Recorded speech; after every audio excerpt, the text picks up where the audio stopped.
Continued tempo climbing here by Mazzolini. They're still chasing Belli though. They're not so much worried about his whereabouts, the steady tempo, but clearly he's hanging on. 43 seconds the gap. Stefano Garzelli in second position there, looking very concentrated right now. He knows he's got to do something very special today, Phil, to stay in contact with Gilberto Simoni, who is just behind. You can see his head every now and again just bouncing out of the saddle, and now the tempo really is starting to tell. Looks like Brozhnia just coming off the back there for the new CCC Polsat team. I think it was Baranovsky actually just going off the back of the group. Yeah, well, it could have been Brozhnia as well. They were in the original move, but they've been slowly one by one have come through and been dropped off. There's nobody else ahead now, only this rider here, Belli. They continue the climb of the Zoncolan. Frigo still tagged on to the back. He's under pressure but not being dropped, and Popovych there looking very good, riding here just behind Gilberto Simoni. Well, I should have to think there's going to be a big attack going to happen in the last 3 or 4 kilometers. There's Popovych. He's still looking very calm, and at 23 years of age, Phil, this young man certainly has to be a star of the future, because he's really come to the fore last year when we saw him riding in the Giro d'Italia, but the way he's riding this year, he really is riding with a certain amount of confidence. So to his Belli, but you know, it's a huge test for Garzelli today. He can't possibly know how his body is going to react to this climb. He's been out of the sport for a year and been just condemned to riding alone, and just the mentality of that is enough to blow your mind apart. It's a huge test for him today, but he's got the confidence of 2 stage wins at mountain summits so far, and it's a 4 kilometers to go now. Simone also looking extremely cool in that maglia rosa there, the leader of the tour now. As we look at the very select group, there hasn't been a single attack from this group at all. They just continue to show full respect for the Zoncolan.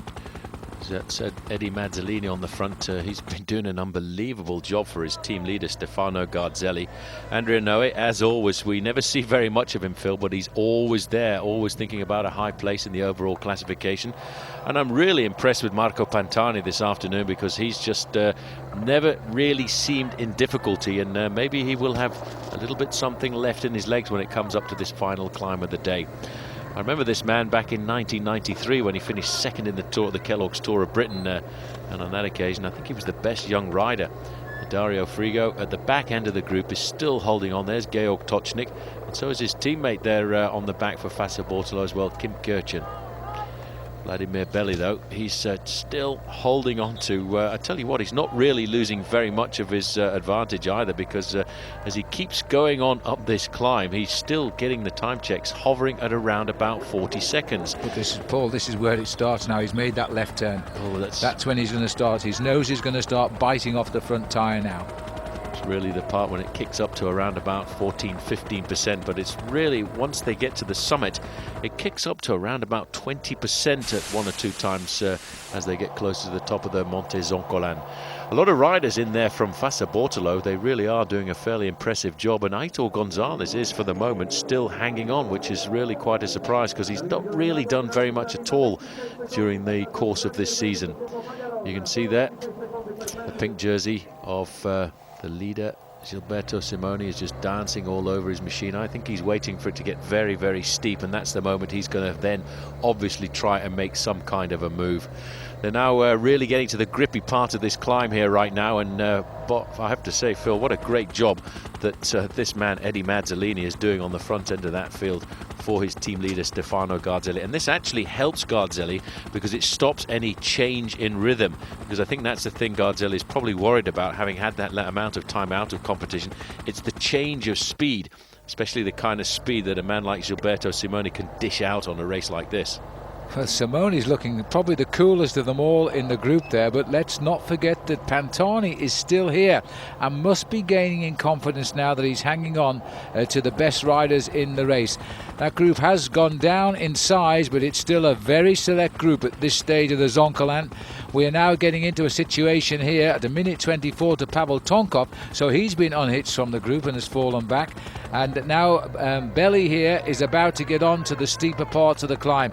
He started starting to work his way down that cluster. You can see that, and look at the road surface too. We're now getting to the top part of this climb, which is actually only open for a few months of the year because it's nearly always covered in snow, and it really is a very rough and difficult ascension that these riders are facing right now. Eddie Mazzolini on the front there, you know, he's had a pretty good season so far, Phil. He's maybe not one of the great winners of the sport, but consistency is the name of the game with Eddie Mazzolini. Earlier this year during the classics, the one-day classics, he was 10th in Flesh Wallon. Oh, this is it. Look at this. There's the acceleration it was waited for. I think Rumšas has answered no, Casagrande has answered, so too has Popovych. Garzelli caught a little bit there. He's having to dig a bit deeper. Now, as Garzelli got this is a moment of truth for Stefano. I think he has this time. He's hooked up. A quick acceleration there by Simone as the climb starts to bite. Well, this is the kind of climb that should suit as well Francesco Casagrande. 1:11 there, and it's the time we're inside of around about 4.5 kilometers to go right now, and this is really when the climb starts to dig and bite into the thighs. This is the first move we've seen, and I think we'll see another attack come from Gilberto Simoni right now. He's looking over his shoulder, Phil, just to check and see what sort of damage he's done. And at the back there, well, there's your answer about Marco Pantani, because he didn't like it. I was smiling at the cheers for Pataki there. It's a while before we'll see Alessandro come up today now. This is the climber's domain, and it looks as though Marco is not going to answer the call there of that acceleration. We're in amongst the trees there. You can get some idea of the angle of the climb here now as we go back to the leader. But very shortly he is going to see the acceleration of Gilberto Simoni, and a little bit to my surprise, Casagrande. Well, Casagrande is enjoying this climb. I said before the start of the Giro, Casagrande was a man who looked on superb form. Had a bad day on the Terminillo, and poor old Vladimir Belli, he's done the job, but now he's just got to try and survive. Popovych is coming up to the wheel of Stefano Garzelli. Garzelli's going to have to dig very deep now, Phil, if he wants to stay in contact with the pink jersey. This is Scarponi at the back with Marco Pantani, but this young man is doing a great ride. Popovych, 23 years of age, living with the best on the mountain at the moment. Casagrande finding the steeper slopes of the Zoncolan a little bit more to his liking than the more gentle slopes of the Terminillo. Not anymore. But look at this, another rapid acceleration by Simone. He has this wonderful ability to do this. We saw him try it 2 or 3 times on the Terminillo. It didn't work then. Garzelli hung on. But the slopes of this climb, that little bit steeper, and he's going to get plenty of cheers now, because there's no finer place to be when you lead a tour, and that is right at the front on the attack. Casagrande cracked all over his machine there right now. He, I think, pushed himself maybe just a little bit too much to try and stay with Gilberto Simoni. This man, the crowd, look at that, Phil. They love him. Whatever's happened to him throughout his past, he is Mr. Popularity, and he's actually catching up. He's coming back Still to very much in this. This is amazing. This is, in fact, Marco Pantani coming back up to the wheel there of Stefano Garzelli. There is Francesco Casagrande. So Pantani's still in 4th place. He's still in 4th. He's going to be in the top 10 certainly tonight in the overall classification, which should make him very happy. Simone looks to me as though he's on a runaway here. He's dropped Casagrande. I thought, oh yes, he's dropped Casagrande. I thought Casagrande was going to go up the mountain with him. But this is all according to plan for Gilberto Simoni. He's going to increase his overall lead in the Giro tonight, and he's going to feel a very happy man, because the time trials are still to come, and that is not his favourite. Garzelli hasn't panicked either, though. You can see he's slowly come up to the wheel here, Francesco Casagrande. He knows probably in his mind that he cannot respond to the accelerations of Gilberto Simoni, so he's allowed him to go, but now he's getting into his own rhythm, and he's just going to try and peg him back. And in fact, he is starting to peg him back, because Simoni's not very much more than 15 seconds ahead of Garzelli. Garzelli's turning out to be a pretty tenacious bike rider. Slow starter and a fast finisher. He just hasn't quite got that top end speed. Maybe it's because of his lack of competition, but he's now coming back into the fray, and so too is Marco Pantani. Hats off to him. He's now joined the back wheel of Francesco Casagrande and Stefano Garzelli, and not that far ahead is Simone. This is the best ride we've seen, I think, from Marco Pantani Absolutely. in the last 3 or 4 years. Yep. And the crowd, as we get closer to the summit, they're going to go absolutely ballistic, because they love this man. Whatever anybody thinks about him around the world, the Italians adore Marco Pantani. And in fact, they're riding themselves back into the wheel. It looked as if it was going to be a runaway win, as you said a few moments ago, Phil, but Stefano Garzelli is slowly pegging back here to Gilberto Simoni, who is just through the trees there. I think Simone himself might have thought he cracked them and the race was over for first place. But Pantani, because Casagrande is showing signs of cracking. The gap has opened. Garzelli has ridden right through these lot and he's now starting to go clear himself. And Pantani is having to just try, and here he goes. Marco Pantani is going to try and go with Garzelli, shoulder to shoulder now with Francesco Casagrande. This is the steep part now. This is where the big gears come in. This hurts, this part of the climb here. Marco Pantani at home, the area which has created the legend of Il Pirata. Marco Pantani is now riding himself back into the storybooks of the Giro d'Italia. Francesco Casagrande is not enjoying the steepness here. In the corners there, when they go around some of these corners, it kicks up to around about 22%. It really is not fun, and it's great to see these two guys together, Phil. Garzelli and Pantani, they for many, many years raced together. The master and the disciple are reunited. There's going to be a lot of people today so delighted to see Pantani. They look very similar, don't they, now, with their heads shaved as they climb together. Not quite the same team colours, of course, they're different teams. But now it is Pantani who is setting the pace for Garzelli. They are in the convoy, queuing up behind Gilberto Simoni. And it looks as though the traffic there might be a bit of a problem. Well, they're going to have to get all that cleared out as quickly as possible. The race referees are on board. They're trying to get it sorted out. But this is fabulous. This ride here by Stefano Garzelli. You know, you have to bear in mind that 12 months without a competition is a very, very difficult thing to come back from.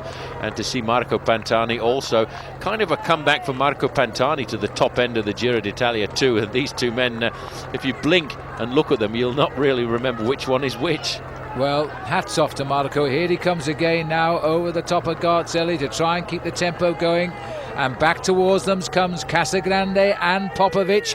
Popovych also at 23 has got to be the star of the future of this group as he tries now to get on terms with Marco Pantani. Huge effort this. He actually feels he can reach Simone, I think. I think he does. He really wants to win this stage. This is the kind of stage that in the old days would have been really the kind of stage for Marco Pantani. But look at that face, the grimace, the pain. He's giving everything he can to try and pull himself back up to Gilberto Simoni.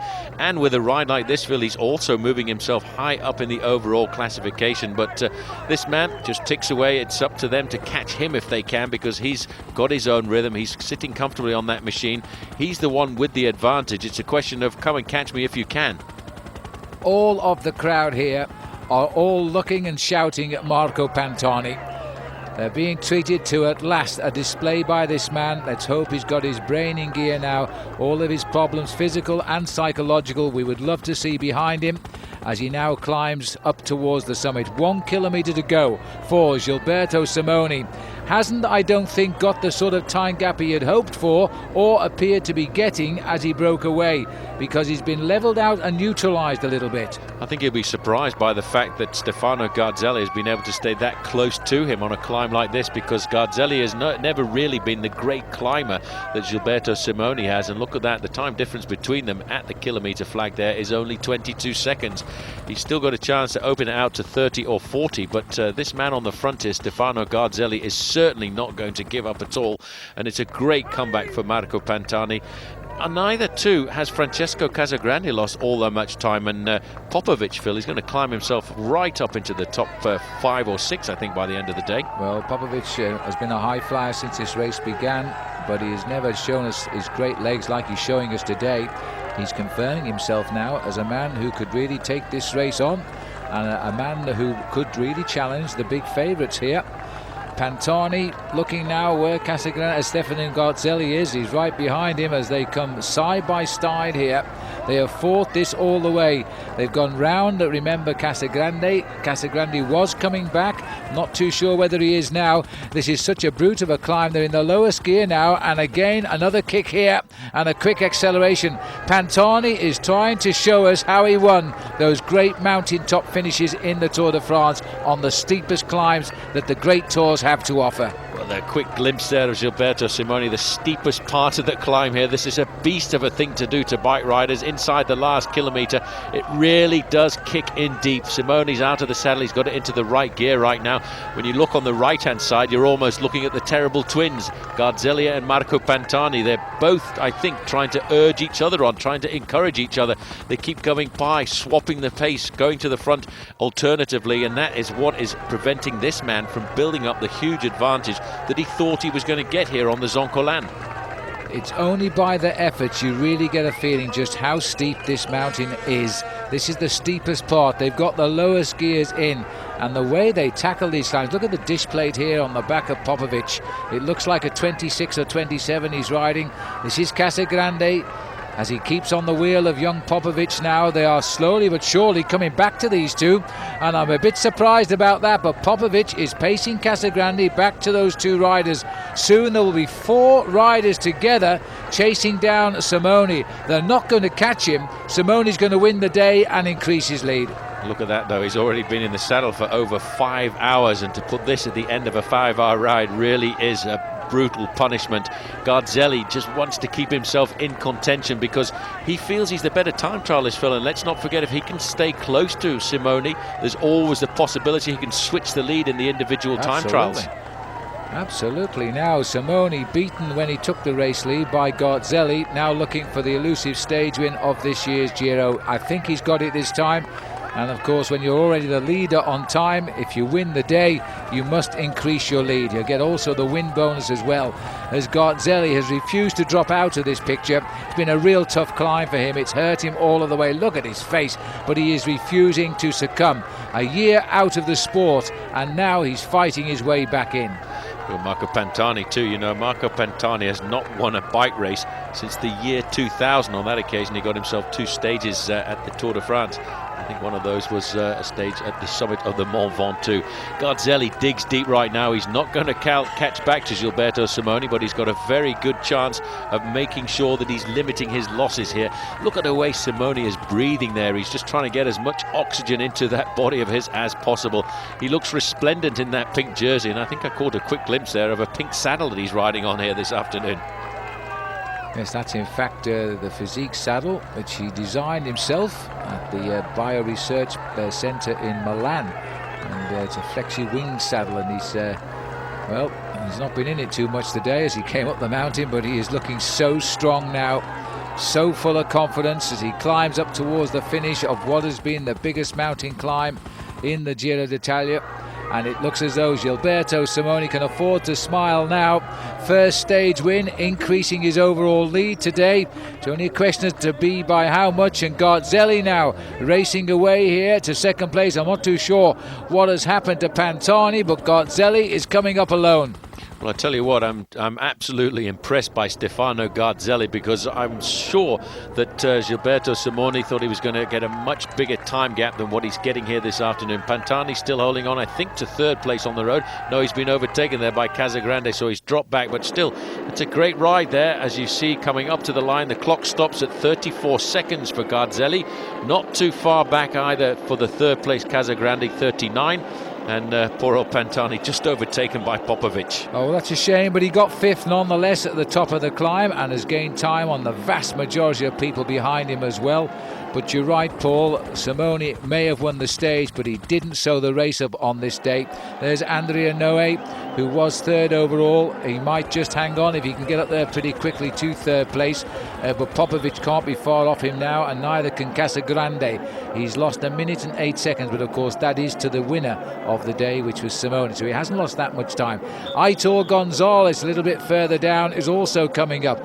Far more respectable performance for the Spanish rider today too. He's got his teammate there, Kim Kirchen, who's turning out to be a bit of a revelation as well for Fassa Bortolo. But this is the man who dominated last year the Vuelta a España. Keeps himself in with a chance, because let's not forget, Phil, Aitor González is a very good individual time trialist. Here is Dario Frigo, himself a good time trialist, and he's actually done very well to recover over the last few kilometres. That Scarponi just coming in there for Domino Vacanzi. And it amazes me the way Dario Frigo can suffer on these climbs. He gets dropped, comes back, pulls himself in. Here's Rumšas coming in just now. He's lost a bit of time this afternoon. He's there with Georg Točnik.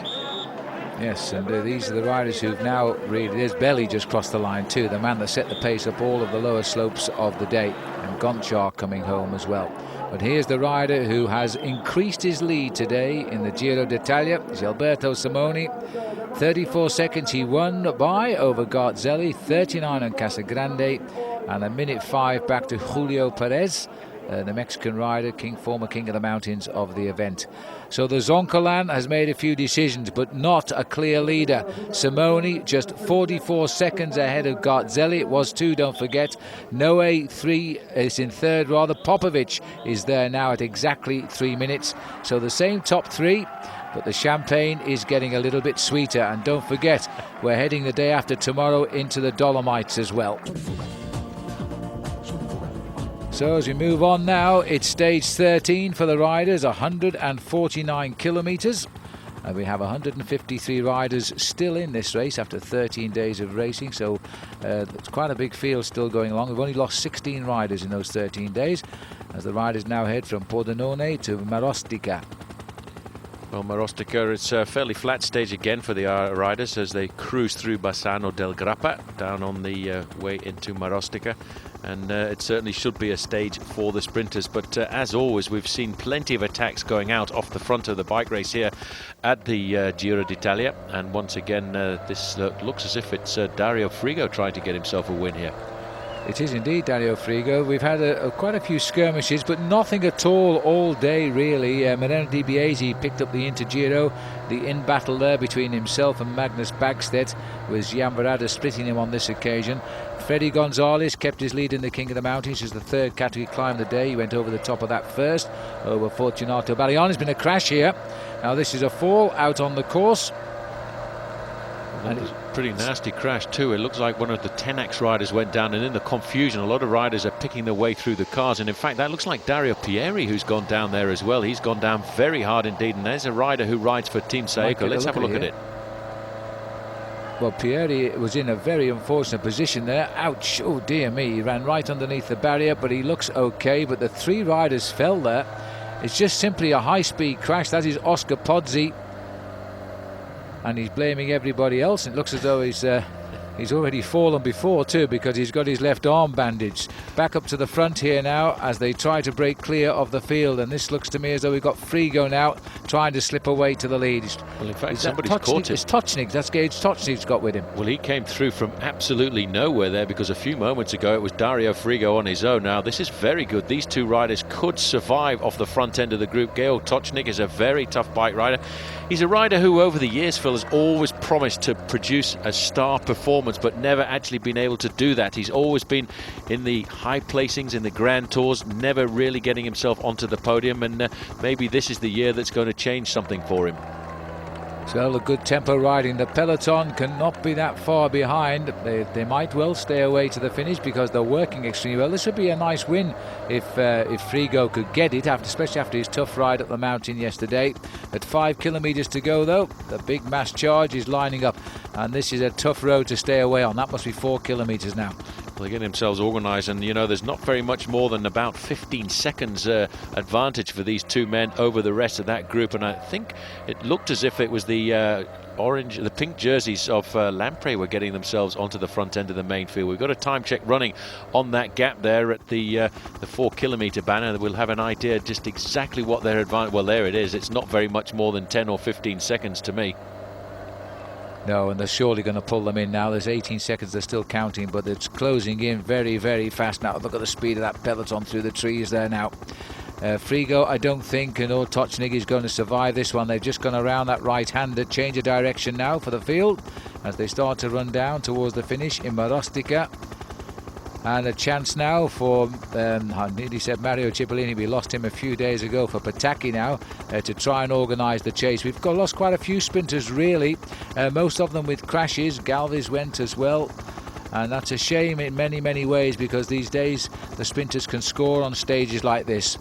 Testa della Corsa, those two riders leading the bike race for the moment. So you can see Team Saeco coming to the front to get themselves nice and organised. There's a last-minute burst there going from one of the riders from the Denardi Kolpak team. That will be Gaspari trying to slip off the front there. And this is a good move. If they form a three-man group at the front, they've got a slighter chance of staying away to the finish. But you can see just how quickly he's getting across this gap here right now. That's a huge effort, that. Sprinted across the gap. There's the peloton right behind, looking at one another, trying to see who's going to take it up. Pataki's boys aren't that keen. Neither's the Gilberto Simoni. There, he's right there himself anyway. Keeping an eye on the first, staying in the front end of the group, which is the safest place to be. Gaspari here, with an inspired ride, is about to reach the two leaders, and the extra firepower could make the difference. Here he comes. Well, they've got a big gap right now. It was almost down to about 15 seconds, and I would think once this man joins Phil, they'll start to stretch it out. Now they've got a good chance of surviving. And let's not forget, when it comes down to a sprint like this, Dario Frigo's got his chance of pulling off the win if he can. We're looking at around about 3 kilometres to go to the finish, but I thought as we look back with the cameras there, I could just see the front end of the main field. Well, Gaspari will need a few seconds there to recover. That was a very, very inspired chase. The adrenaline was pumping there. Here is the organisation behind, not as settled as it might be. It's Mario Manzoni of Mercatoni Uno setting the pace briefly. Now comes the train, and this is Pataki, boys. There's Pataki down there in the pink. Well, I don't know where Pataki's come from, because he wasn't there a few moments ago, and I think in fact he must have just managed to get on the early part of that descent, because he was in difficulty a few moments ago, but he's definitely back in this group here right now. Now that's a bit of a surprise to me. Well, he's obviously told his team he wants to go, because he sent them boys to the front. Here's the three leaders. And the news has gone through to Dario Frigo, because he's stopped riding at the front end of this group. He's just going to sit there right now. I'm sure he's heard over race radio that his team captain or his team sprinter Alessandro Pataki is back into the group. Now let's just have a look and see where he is, because I tell you what, that is an amazing comeback. He was definitely there. I saw him right at the front. I wonder if you're right. It could well be that Frigo here, a chance to win a stage for himself when his team leader, his team sprinter, was out of it, has now come back in. 2 kilometres to go, and look at this now. Frigo refusing to do anything at all. As the move goes again, Graziano goes on his own once more and tries another little move here, and if he can get this, he certainly deserves it. This is one of the smaller teams in the Giro d'Italia, the team of Sergei Goncha, and of course the team of Charlie Wagelius as well. And there you can see, looking over his shoulder, it's all back together now. You can see the organisation. The race has completely changed right now, with the fact that Alessandro Pataki got himself back into this group on the first few kilometres of the descent. His teammates now, Fassa Bortolo, have taken over all of the pacemaking, and Dario Frigo going absolutely ballistic. Gaspari blown away. This is going to be another possibility for, there he is, in about 7th or 8th position, Alessandro Pataki, not too far away, Giovanni Lombardi. Well, Lombardi's got nobody to lead out anymore, of course. Now that he's lost Mario Cipollini, he could think of winning for himself, perhaps. He packs a bit of a sprint finish. There he is.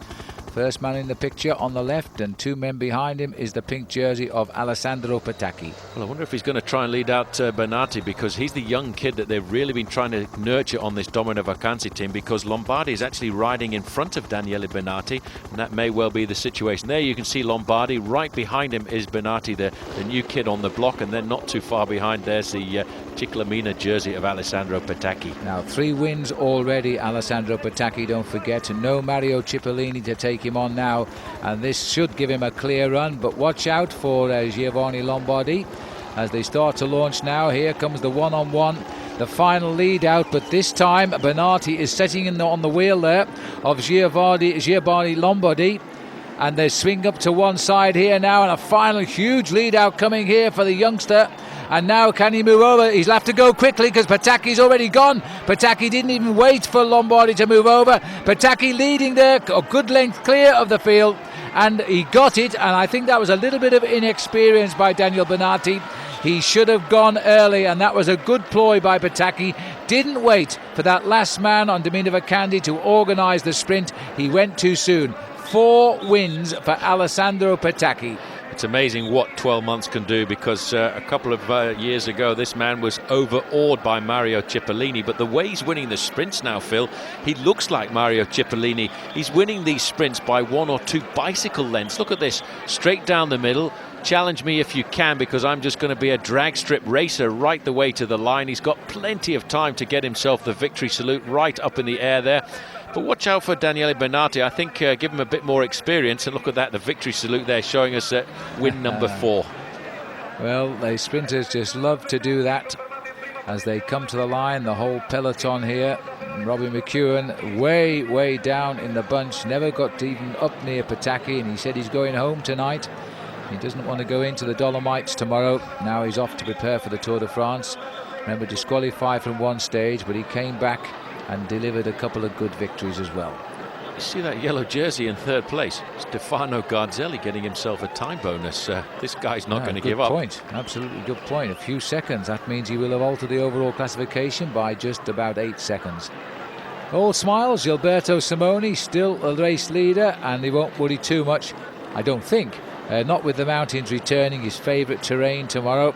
He'll still have a leader over Garzelli. And in fact, that's made a slight difference. 36 seconds now to Garzelli, 2:23 to Noe, for Popovych. Basically no change at all there. The race now goes on towards the Alps and into the Dolomites, and it's going to be another tough day. We're on to the 14th day now as we say goodbye to Marostica and head to the Pampiago. 162 kilometers, just over 100 miles of racing today. First category climbs will take us all the way through to the Pampiago climb.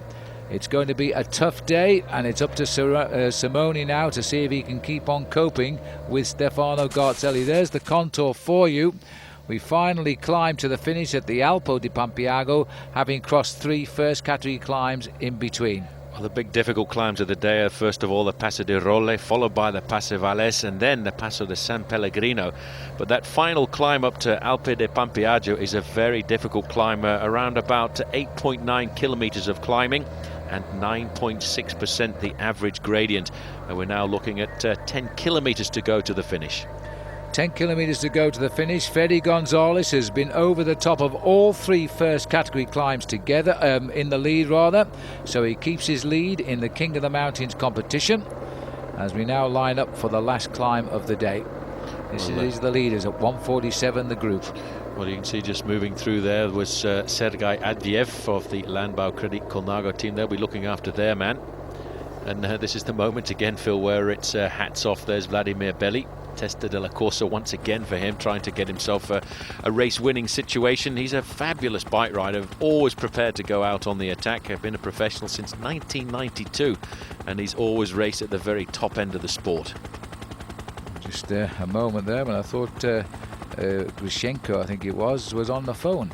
There's Nocentini's in this group as well. He's a rider we saw ride very well a couple of years ago in the Tour de Langkawi, where he got himself a couple of stage victories.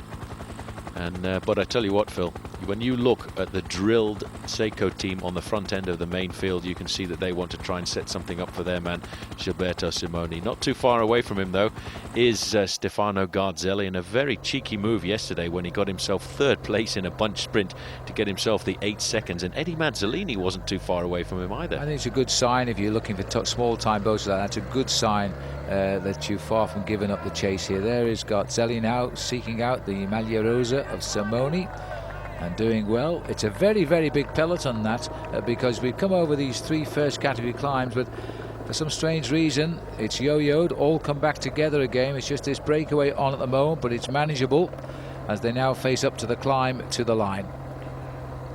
Vladimir Belli at 8 kilometers to go right now. There's Nocentini just at the back there. It was and there's Fredy González, very happy to just sit there and hope that he can get a few more points in the King of the Mountains classification. He's literally been unchallenged since the very first day of this bike race in this competition. Denny Lungi's in here as well as Federico González. And again, Constantino Zabayo. He's an amazing bike guy. rider. That's him there in the Kelme colours, and just off on his left shoulder in the orange is Paolo Lanfranchi. You got to love a bike rider like that when you're a team manager, a man who's always going to get you into the breakaway situations, because it takes a lot of pressure off a team if you've got a man in the breakaway on TV all of the time, getting publicity for the team. Julio Perez in this group, he too will be looking for the victory if he can here this afternoon. He's moving up through the outside. I think he's given up the ghost of riding high in the overall classification. I think that was a mistake by the team management to try and keep him so close to the front in the early flat stages, because he lost an awful lot of his nervous energy, the nervous energy which saw him very dominant in the mountaintop finishes last year. Well, the climb is steadily up from the bottom road here now, and this is going to start the climb, which is going to bite all the way up to the top of the race. There is the very select group of the pink jerseys. Simone using what riders he's got left. One by the look of it at the moment. Yeah, he's lost a lot of his teammates over the last couple of kilometres. Giuliano Figueras just at the back of this group, and Sandy Cassar as well, the young Frenchman who rides for Française des Jeux. He's also pretty high up in the overall classification, and I think doing quite a good job for the team. Looks like Zabaya's having a little go to get away here. This man does not give up as he tries to continue to put the pressure on. Yeah, he's gone around the corner. Look at the cobblestones here in this part of town as well. He said, we're going to get caught fairly shortly, he said, so I'm not waiting around for you guys, and I'm off. This is a great attacking ride here by Constantino Zabaya. If ever a man deserved to win something, it's this man. He just never stops trying. It just has never worked out for him. But he really is an amazing cyclist. Big effort coming anyway. Let's hope he can do something this time. This is Julio Perez here. Rumšas just behind him. This will be the leading group. There is the... No, not the leading group. The leaders group, I beg your pardon. That's Simone there. Mazzolini, Noe, Garzelli. I'm not quite sure why Julio Perez is riding on the front here right now. I think he's waiting for the climb to kick in a little bit more as we go back to the man who leads the bike race at the moment at 7 kilometers to go. Constantino Zabaya turned professional in 2000. He's 25 years of age, and really hasn't won an awful lot in his career. He did fairly well in his second year as a professional when he won a stage of the Tour of Portugal, but I think we thought he was going to go on to greater things when he actually won a stage of the Tour de l'Avenir. But right now, if he could get himself a stage win in the Giro d'Italia, well, then that certainly would be one to put into the record books. Just the same style of riding that they had on the Zoncolan. Tempo riding, nobody jumping, not altering the speed at all. This will please Garzelli. He doesn't like the up and down accelerations of the climb. He doesn't seem to have the immediate answer as he starts there, and he's riding third wheel at the moment. Casagrande also in this group, and seemingly his bad day on the Terminillo is now a thing of the past. He's ridden very well this last week. His teammate there in second position, Raimondas Rumšas. Big cloud around him after last year's Tour de France, when his wife was picked up with a lot of interesting medications in the back of the car, which allegedly were for her sick mother. But even so, I don't think Raimondas Rumšas has been back to France since then. No, I don't think. I think he's afraid to go into France. The French police are quite well known for their interrogations, so he's staying out. Moving up on the outside at the moment is Leonardo Bertagnoli, who has been a very good teammate for Simone, and he's now setting the pace there. 10 seconds to the lone Kelme man, and a minute 22 to this group, Maglia Rosa. Still Bertagnoli on the front, and Marco Pantani is still there, look, tucked over on the far side. He's got his lunch with it, by the look of him. Well, Bertagnoli, Phil, is the only man left in this group from Team Saeco for Gilberto Simoni. They did an awful lot of work in the early part of the stage, just setting the tempo on the front end of the peloton all of the time for their leader. Zabaya looks as if he's about to get caught here by Belli. There is Belli. Just around about 10 or 12 seconds in arrears, and a little bit further back. It looks as if this group may well start to reform on the final slopes of this very difficult climb up to Pampeaggio.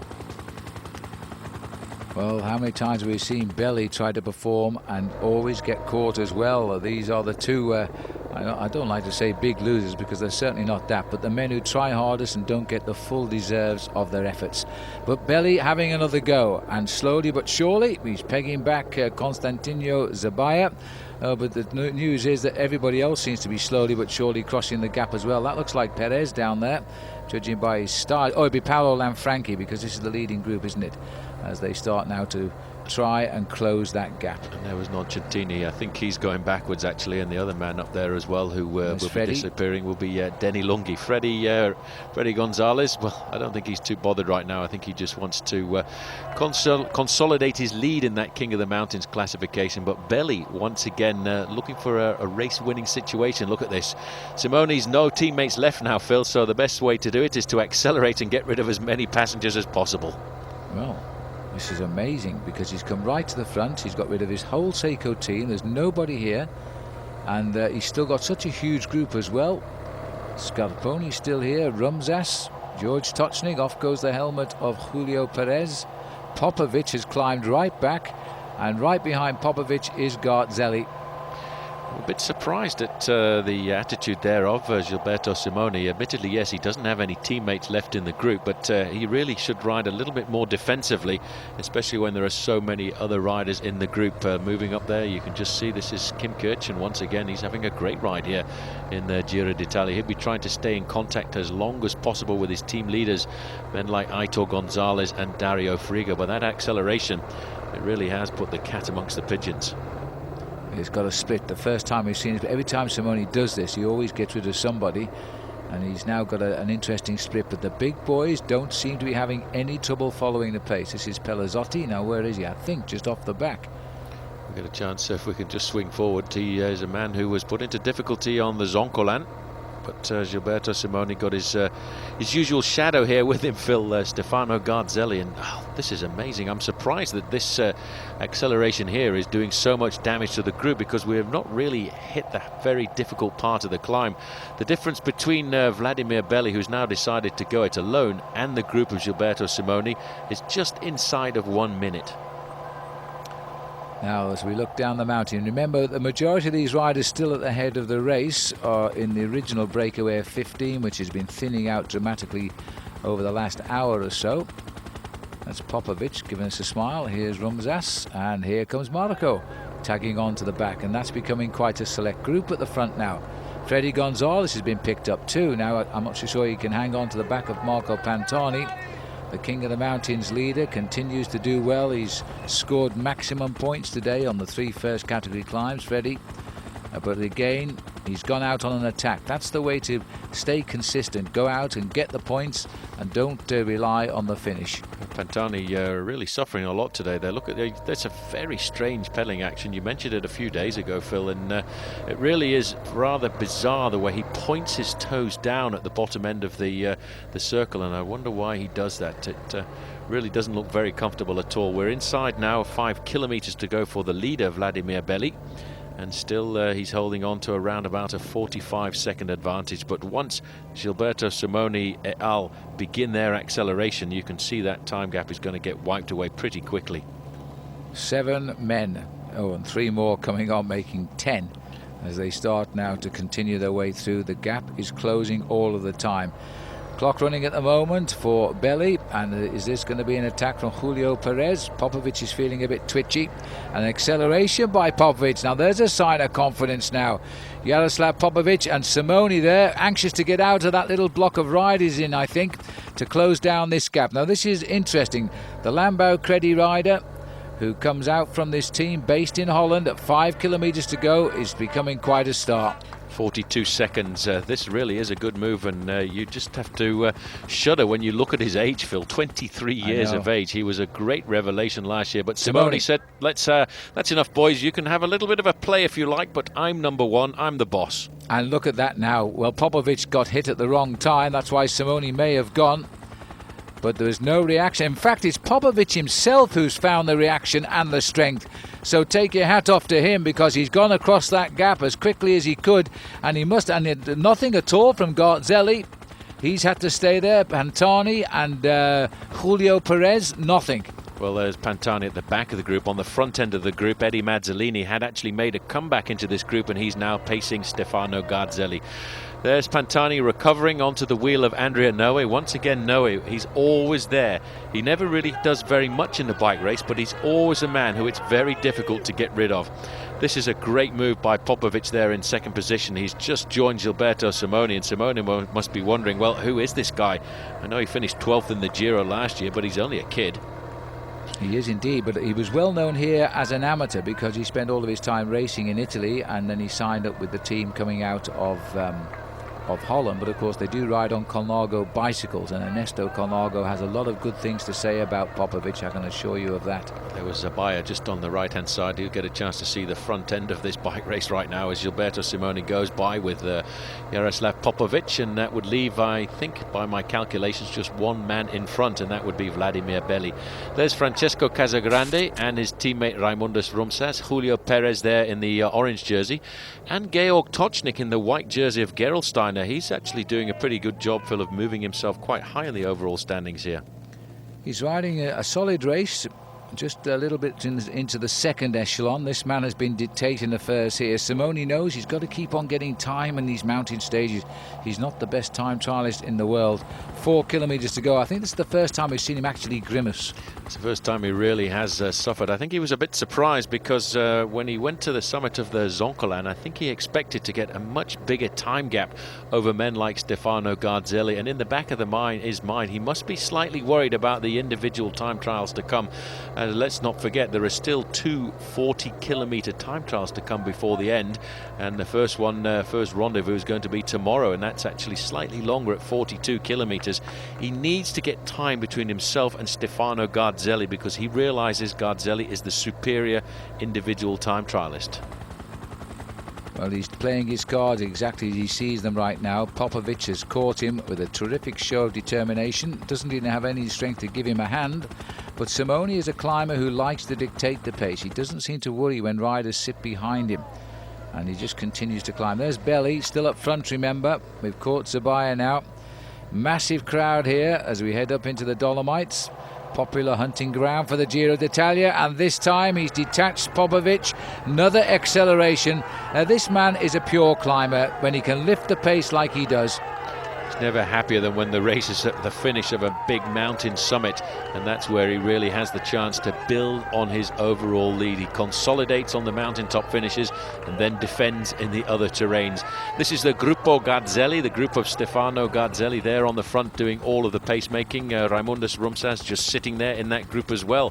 Francesco Casagrande, but I'm fairly certain quite shortly the man there wearing number 113 is going to have a bit of company, and the company will be wearing a pink jersey and a pink pair of shorts as well. Perfect colour match now. Garzelli a little bit further down the slopes with Rumšas in tow. Garzelli again demonstrating he will not give up without a fight. Former winner of the race, and remember that year out, which might cost him yet, but in any case he's come into a major race with good form, and I'm absolutely astonished he can do this sort of performance having been out of competition for so long. But there is, it looks like they've completely blown this group apart now, and that's Casagrande there. Well, Casagrande can't even stay on the wheel of Stefano Garzelli. Sitting right there, though, is Raimondas Rumšas on the wheel of Stefano Garzelli. He's forcing everybody else, and Garzelli is pulling himself up to Popovych there. Here's the lone leader right now, as who we get the information it's the Testa della Corsa. But this time, I think Gilberto Simoni is riding like a man possessed. He wants to get big time gaps here this afternoon, Phil. Well, he's just swept by Vladimiro Belli, put him away, and now going for another stage win. What would be his second stage win in the mountains here. And it looks like a perfect way now. He's going to gain more time, and again Garzelli is proving to be the number 2. Oh, no, he hasn't caught him. Here we go. We're about to pick up Belli. I thought we never saw the catch. And Belli knows he's coming. It's confusing here in Italy, I have to tell you. The race referee is shouting and bawling over the radio, come on, get out of the way, clear the road, we want a clear race in front. And I wonder if Vladimir Belli's got anything in those legs to try and pick up the pace and stay with Gilberto Simoni. Further down, we're looking at the third man on the road, Yaroslav Popovych. This bike rider really is fabulous at 23 years of age, and he's about to get picked up there by Stefano Garzelli. And Rumšas is actually turning out to be the leader of the Lampre squad here, Phil. He's riding an unbelievable race. He never does anything at all to help his team leader, Francesco Casagrande, and that's the real reason why he's in this bike race. But I think he's riding his own personal race here at the Giro. I think he is. And he's a rider who always seems to ride in the shadow of someone else, because he was rather like Joop Zoetemelk used to do. he would finish second in the Tour de France. He only won it on one occasion because never seems to attack but has the ability to be with the riders who matter, and he's locked on to Garzelli at the moment. But it looks to me as though that little group behind is gradually hauling them back in. Marco Pantani not able to go with this second wave and has lost a little bit there. He keeps flexing his legs in very strange position. It really doesn't look at all comfortable on the bike. But now we're going back to the man who's got a great style going here now. And Gilberto Simoni enjoying another mountain top. And it could be his second win of the Giro. And if he gets it, of course, he'll go further ahead. He'll be last to start tomorrow in the time trial to Bolzano. And he'll keep an eye on everybody in front of him. It'll be interesting to see if he concedes any time in that time trial tomorrow. Popovych about to get caught here by Stefano Garzelli in the yellow jersey there, and Raimondas Rumšas, but Julio Perez is actually making a very nice comeback there as well, just a little bit further back. And in fact, Francesco Casagrande wasn't too far behind either, so that may form into rather a serious group there of 7 or 8 bike riders. Garzelli there digging so deep to bring himself up to the wheel of the man in front of him from the Landbau Credit team, and you can see how difficult this climb is. These riders getting out of the saddle on a number of occasions just to keep the tempo ticking over in those pedals of theirs. Garzelli, on the other hand, climbing most consistently sitting down in the saddle. That indicates that he really has got quite a lot of force in those legs of his. Well, they've caught Popovych now, and he's back into the slipstream of them, so there's only one rider up front, and that is the pink jersey. This is becoming to look a familiar tale now. And it's Garzelli fighting Simone, and the other two just intruding slightly. Pantani this time I think has been beaten by the climb. He's been dropped here. That's Fredy González who's now gone past him. He is certainly improving as this race goes on. This rider though is still clear of the field, but once again he is not winning the stage by minutes. I think it's only going to be by seconds. Well, he's opening up the gap, and let's not forget Vladimir Belli is caught in the middle right now, and not too far behind him is one of his teammates, Raimondas Rumšas, who's riding alongside Stefano Garzelli. But this man has got the ability to pull it all back together. Julio Perez, he was a dominant factor in the past in the Giro d'Italia in the mountains, and right now he seems to be getting his mountain legs because he's about to make contact with Stefano Garzelli and Popovych, and just in front there you can see Vladimir Belli. The man who really has lost out this afternoon is Pavel Tonkov. A big surprise to see that man here at a race like this, because I thought he was going to have one more good crack at the Giro d'Italia. Well, Tonkov has been dropped, and they're saying in fact he's abandoned, but we've seen no pictures of it. Tonkov at the moment a long way behind. A difficult day for him, and it's always a confusing day in the mountains. We sometimes have to wait many hours after the finish to get all of the information coming through, and every rider on a mountain stage like this has always got a story to tell at the dinner table in the evening. This man will have a story to tell tonight, the fact that he danced away from everybody in the Giro d'Italia once again to prove that he really is becoming very dominant in the mountain top finishes. But the man that he cannot get rid of, Phil, is Stefano Garzelli. Just look at him. This man doesn't know the word give up. And, you know, they're coming back one by one again. Popovych is actually on the defensive as well now, but he also refuses to give up as they continue now to pick off one another. Looks like Belli has come back to the fold now. Garzelli goes by him. Rumšas can hang on. Julio Perez. But in fact, Belli takes a look at them. I'm not sure he can do anything about it. Garzelli now is just trying to again limit his losses because he can close the door again tomorrow in the time trial if he can recover. 20 seconds, it's not a big gap, is it? It's not huge at all, and I'm really surprised at how much Gilberto Simoni is not opening the gaps up on these big mountain passes, because it's here where he's been so dominant in the past, but he's up against a pretty tough competitor who has got a point to prove at the Giro d'Italia this year, because let's not forget, when he was ejected from the race last year, he was actually wearing the leader's pink jersey, and he certainly wants to come back with a point to prove this year.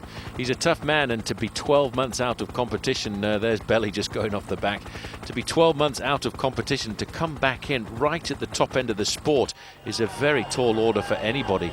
Andrea Noe keeping himself high in the overall classification there with Francesco Casagrande, who seems to be a bit on the limit when it comes to the mountain passes. Now they've got to be a bit careful here. That rider there trying to push Simone. That'll earn him a fine if he keeps that up. And Simone very quick to say, no, don't touch me. because they will be very sharp on that, the referees, at the moment. This is Julio Perez. This is the best day for him too, and he's still able to give Garzelli a leg up. And Rumšas struggling, but holding on to that back wheel of Garzelli. Little bit of slight respite on the climb at the moment. Perez sacrificing a shot at the King of the Mountains again this year because he wanted a high overall position. He hasn't got that either. But he's having a good day today. But still, the pink jersey, riding where he loves to ride at the head of the race. He's won once in the pink jersey, and I think we're about to see him win twice. We've just got to keep that tempo going right now and hope to survive. Look at the face there on Julio Perez. He's trying to pull himself back up because this is a good chance for him. We're still looking at only 20 seconds between Gilberto Simoni and Julio Perez and Stefano Garzelli, and they have finally cracked their shadow. Raimondas Rumšas, I think they're about to put him away. Well, he's on the rivet. He's right on the edge of his effort, but he hasn't gone yet. I noticed that Popovych seems to have disappeared there, which is a bit of a surprise, as we're getting up now towards flatter roads here and towards the finish itself at 1,400 kilometres to Milan, maybe, yeah. That's probably about right, actually. It really would have been a bit of a blow to the morale if it had said 1,400 kilometres. Around about, well, inside of 1 mile, there is the leader right now. You can just see Gilberto Simoni, and if you look at the pedalling speed that he's putting in right now, Phil, you get an idea of just how difficult this climb to Pampiaggio is turning out to be as well. But they haven't got rid of Rumšas. He's still there. He's still hanging on to the tail there of Stefano Garzelli. And I think it may well be Julio Perez is riding himself into a bit of form. Although I don't know what he's doing. Sat up. I think as you spoke then, he said that's it. And he went over to the right and moved off the line. And I think he's just going to survive to the finish. He's cracked Julio Perez. That's amazing. I mean, he looked so comfortable. He looked as if he was flying along there. He was on the front of that group riding very nicely, and then all of a sudden, boom, and he's gone. Stefano Garzelli, anybody comes up and they ride and he just lets them carry on, and then all of a sudden he just gets on with the job in hand and controls himself, makes sure that he doesn't lose too much time to the superior climber Gilberto Simoni. In the back of his mind that he's thinking about the time trial. They're coming up to the final kilometre right now. Rumšas is still holding on, and he is sat on the wheel of Stefano Garzelli from the moment he took flight after Gilberto Simoni.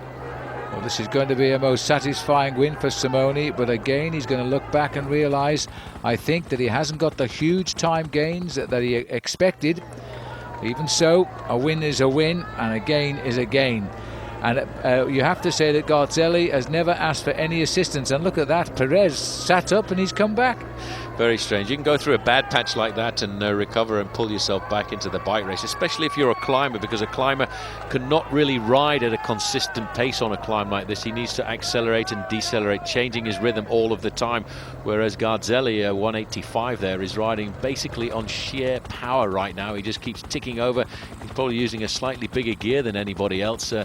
You can see this man is really struggling today. Well, I say struggling, he's dominating the bike race, but he's really hurting himself, I should say, to try and get himself the win again in the pink jersey. But more importantly, he wants to put time between himself and this man before the individual time trial tomorrow.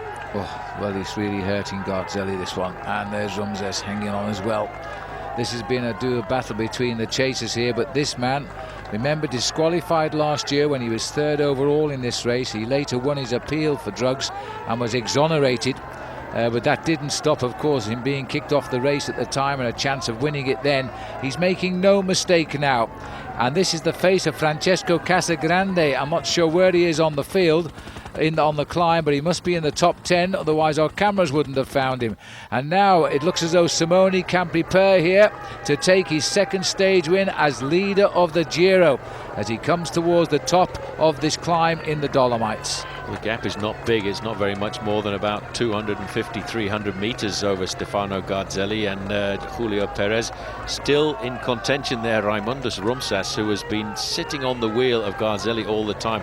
Fabulous pair of wheels on Garzelli's bike there, very low profile, taking the risk of riding those in the big mountain passes like this because they are dangerous on the downhill sections of a course. But this is a battle between two men right now. Forget about everybody else.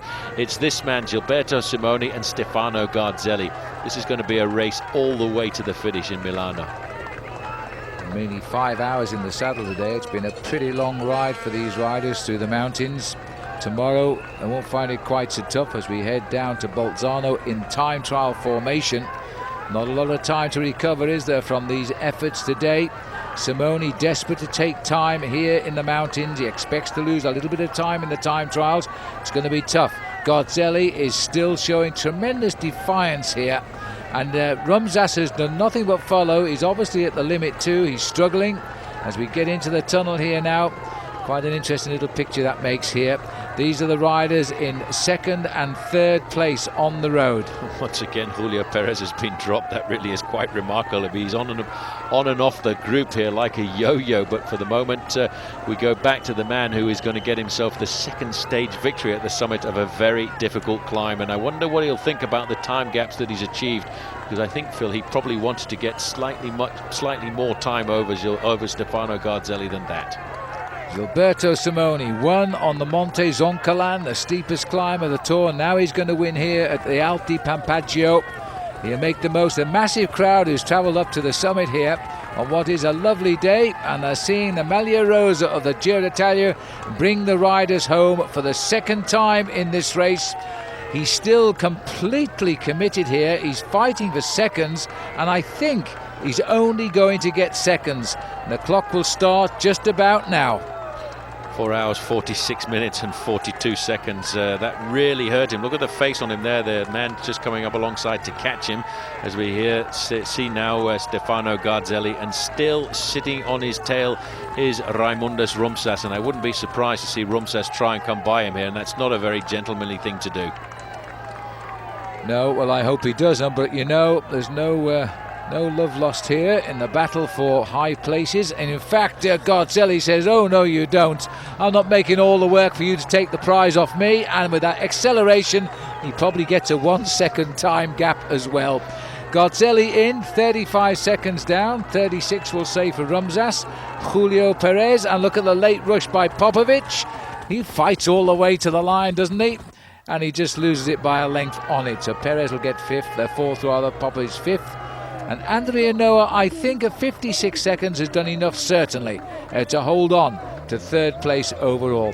Casagrande not that far behind. He'll have come in seventh. Well, he's fighting and battling, and this should be Eddie Mazzolini, who's done a lot of work for his own teammate, and this ride will keep Eddie well up in the top 10, possibly in the overall classification, because this overall classification is certainly going to get turned upside down tonight with this very dramatic ride by Gilberto Simoni. And let's not forget, Marco Pantani is still out on the course. I think he's done a great ride, Marco Pantani, and I think he's probably done enough, Phil, to keep himself in the top 10 as well. Well, let's hope so. As he comes up, there's the man that started all the action yet again on the mountain, just comes home, Vladimir Belli. He'd be ninth. And still they come in one by one now. The clock continues to count, of course. Simone is gained. Here comes Marco Pantani. Makes his way up to the line. Well, far from disgraced on this climb. He's been a challenge. Aitor González. He might like the time trial tomorrow, but he certainly seems to be getting better and better here. And Pantani, look at the crowd cheering over Marco, just on 2:03 when he crossed the line. It's a good ride by Marco Pantani. It certainly does keep him pretty high up in the overall classification, but there is the time gains of Gilberto Simoni over the rest. Interesting, aren't they? 35 seconds again. He's prized out of Garzelli, gets a 20-second win bonus as well, so he's picked up 55 seconds in real time, but Garzelli gets a second place, so it won't be quite that much. Anyway, the pink jersey stays very, very firmly on the shoulder of Gilberto Simoni. The time trial tomorrow he may not like, but when you've got the leader's jersey on, you can produce a good time trial. Garzelli is now out to 1 minute and 19 seconds. Noe does stay third, but Popovych has closed in on him there. Rumšas also there too. Completing the top 8 is Pelazzotti, and I can tell you that Marco Pantani is in ninth. Now, the race of truth, stage 15, 42.5 kilometres from Murano down to Bolzano. And of course, Gilberto Simoni will be the last rider to start, and he doesn't like time trials.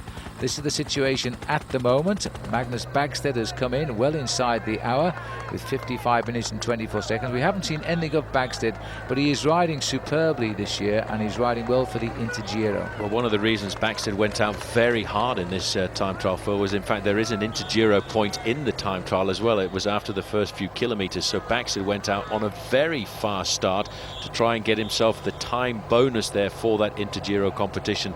And I don't think we've seen Magnus ride this well for the last 2 or 3 years. No, he's come back really well.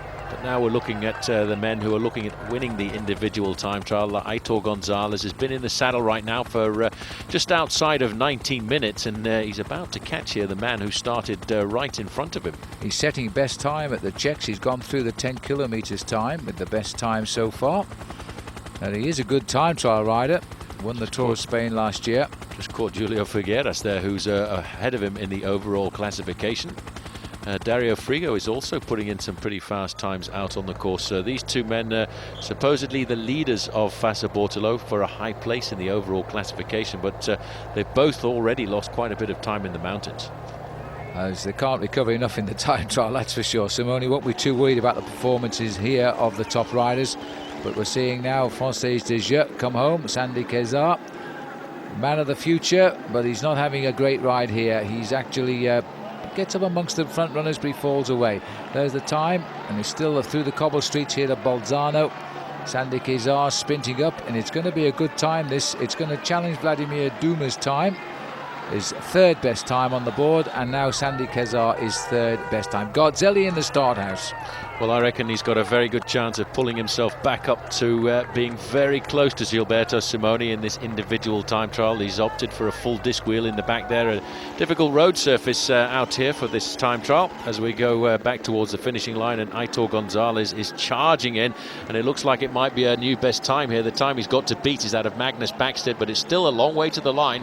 It is a long way to the line, but the time checks out on the course indicating González is going to hold it to the line if he hasn't lost it over the last few kilometres.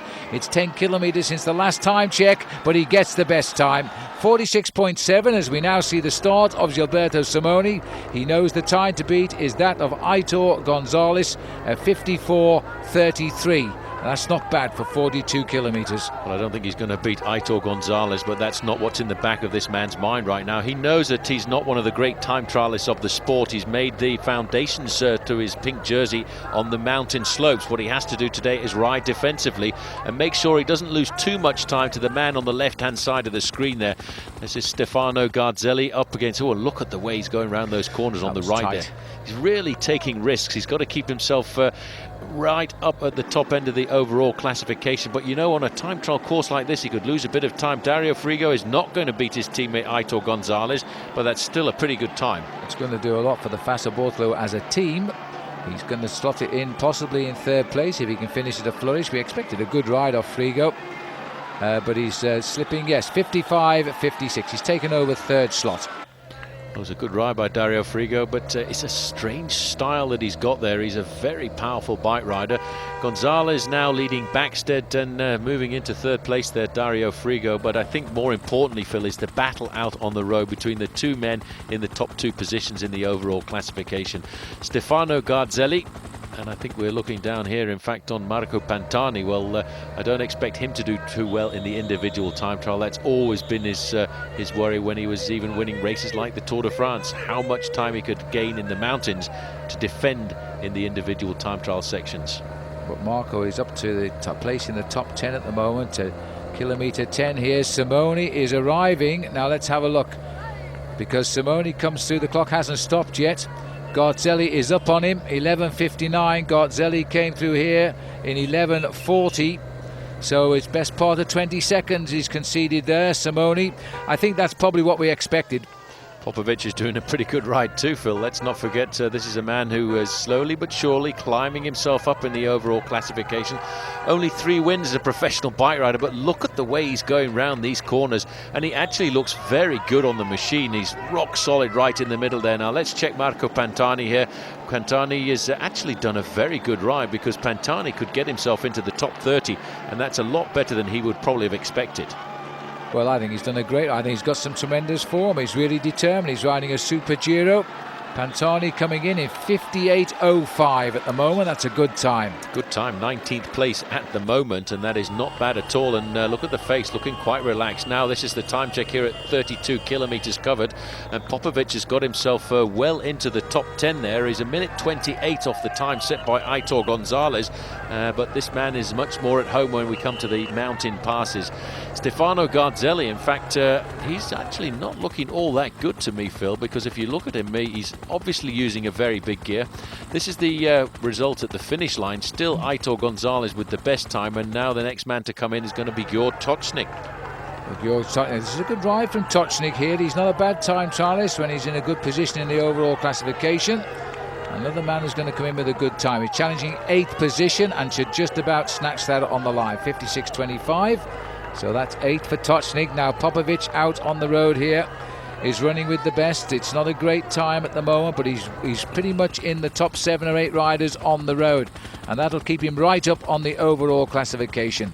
Not far off from the finish. What a superb machine. Look at that, a full disc wheel in at the back. Now let's get the time checks here of Stefano Garzelli, and this is at 32 kilometers covered, and he's actually not done a bad ride, but I think he would have expected to be in the top 10 at this point, and he really does seem to be struggling with the big gear, Phil. He's slowing down, 45.19, and this is where I think he's lacking on the competition over the past year, because the time trial finds out your faults. Now we believe that Simone is starting to go quicker than Garzelli, and we'll need confirmation when he gets through to this checkpoint. But remember, he was down by almost 20 seconds at 10 kilometers, and I think now Gilberto Simoni has gone up here, and look at this. This is going to put him ahead of Garzelli, and we never ever expected that. Well, that's blown all of my calculations, because I was working out how much Garzelli was going to beat Simone by for every kilometer travel, and it's gone completely the other way round. And Simone himself kind of said something like that this morning. He said, always expect something very special from Gilberto Simoni, and I tell you what, this is a very special individual time trial ride he's doing right now, but you never know, he could fade a little bit towards the end. Popovych, though, look at this, he's really increased his tempo over the last 10 kilometers. He's close there to Sergei Homchar. Remember, Sergei has been a world time trial champion, and he's running him very, very close. He's not going to beat him, but he's going to finish just behind him as he comes up towards the end here now. Popovych, very much a player in this Giro. He's come through the first time trial with flying colours, I believe, to remain a challenger for a podium place at the finish in Milan.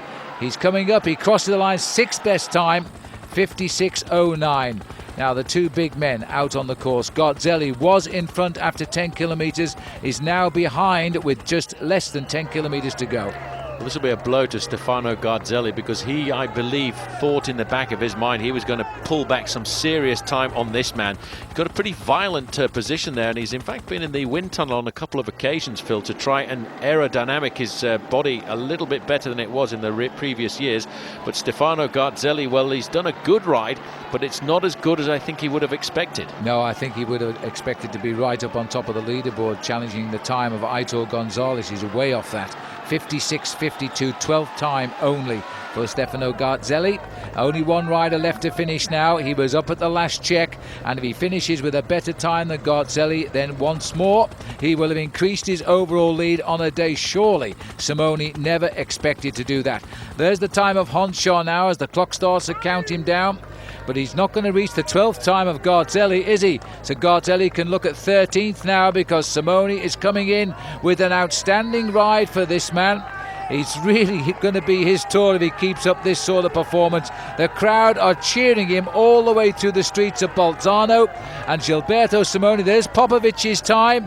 He'll go slower than Popovych as he slips away now, but he won't go, I don't think, as slow as Stefano Garzelli. 56.13. He has taken 7th place. Well, that's the best time trial performance of his life as far as I can figure. And I think he's relaxed when he's come up there. Look at that, Aitor González, the winner, but Gilberto Simoni in 7th place. And watch out for Yaroslav Popovych there in 6th place, almost exactly the same time as Gilberto Simoni. That really was quite a reference. And Stefano Garzelli, well, he won't be happy with his ride today because he's lost time. 1:58 he's gone back to. Popovych, though, has come over Andrea Noe now. He's got a podium place already if he can hold it off. Noe at 5:16. Very, very good result. Well, we move on now to stage 16 from Arco di Trento up to Pavia, 207 kilometers today and no hills in sight. So a rest from the mountains, a rest from the time trials, and indeed maybe a rest for Gilberto Simoni, who's had a very, very good few days of racing now to make him look a solid leader of the Tour. He's still struggling to get a big time gap at 1 minute 58 over Garzelli, but the third place man, Popovych, is at more than 4 minutes. And the field down there, more or less all together, as again we are now heading into town the day after the time trial, and a chance once more for the sprinters. And again it looks as though we've got Dominia Vacanti trying to spoil the rhythm, even without their team leader now, Cipollini. They're trying to get this young man, Daniele Benati, over the line first, but still the leader of this race on points is Alessandro Petacchi, and with a lot of the sprinters out now, including Robin McEwen back at home as well, surely Petacchi is finding his rival disappearing. It's pretty disorganised at the front end of the main field there, though, because you've got a Fassa, you've got a Domina, Fassa, Domina, and that really is not the ideal lead out. A little bit further back there is Alessandro Petacchi in the points leader's jersey, and in fact he's got a bit of a bandage on his knee there, because information coming through, Phil, that he actually crashed in the individual time trial yesterday, and that really, I can't understand why that happened to him, because really you shouldn't take risks like that when you're a long way down in the overall classification. Well, it's 2 kilometers to go. Let's see if the accident has done anything to his sprinting powers, because it also looks as though Dinardi Kolpak are beginning to fancy their chances here, putting a lot of their men up at the front of the bunch. And Sandy Kazar moving up where it was some good sprinters on Française de Jeu. It's just they haven't really broken in. There's Petacchi. He looks pretty heavily bandaged at the moment from that crash. It was a bizarre crash in the time trial. And also Angelo Furlan, who now seems to be recovered from that nasty fall with Mario Cipollini. On his shoulder there, the British champion Julian Wynne.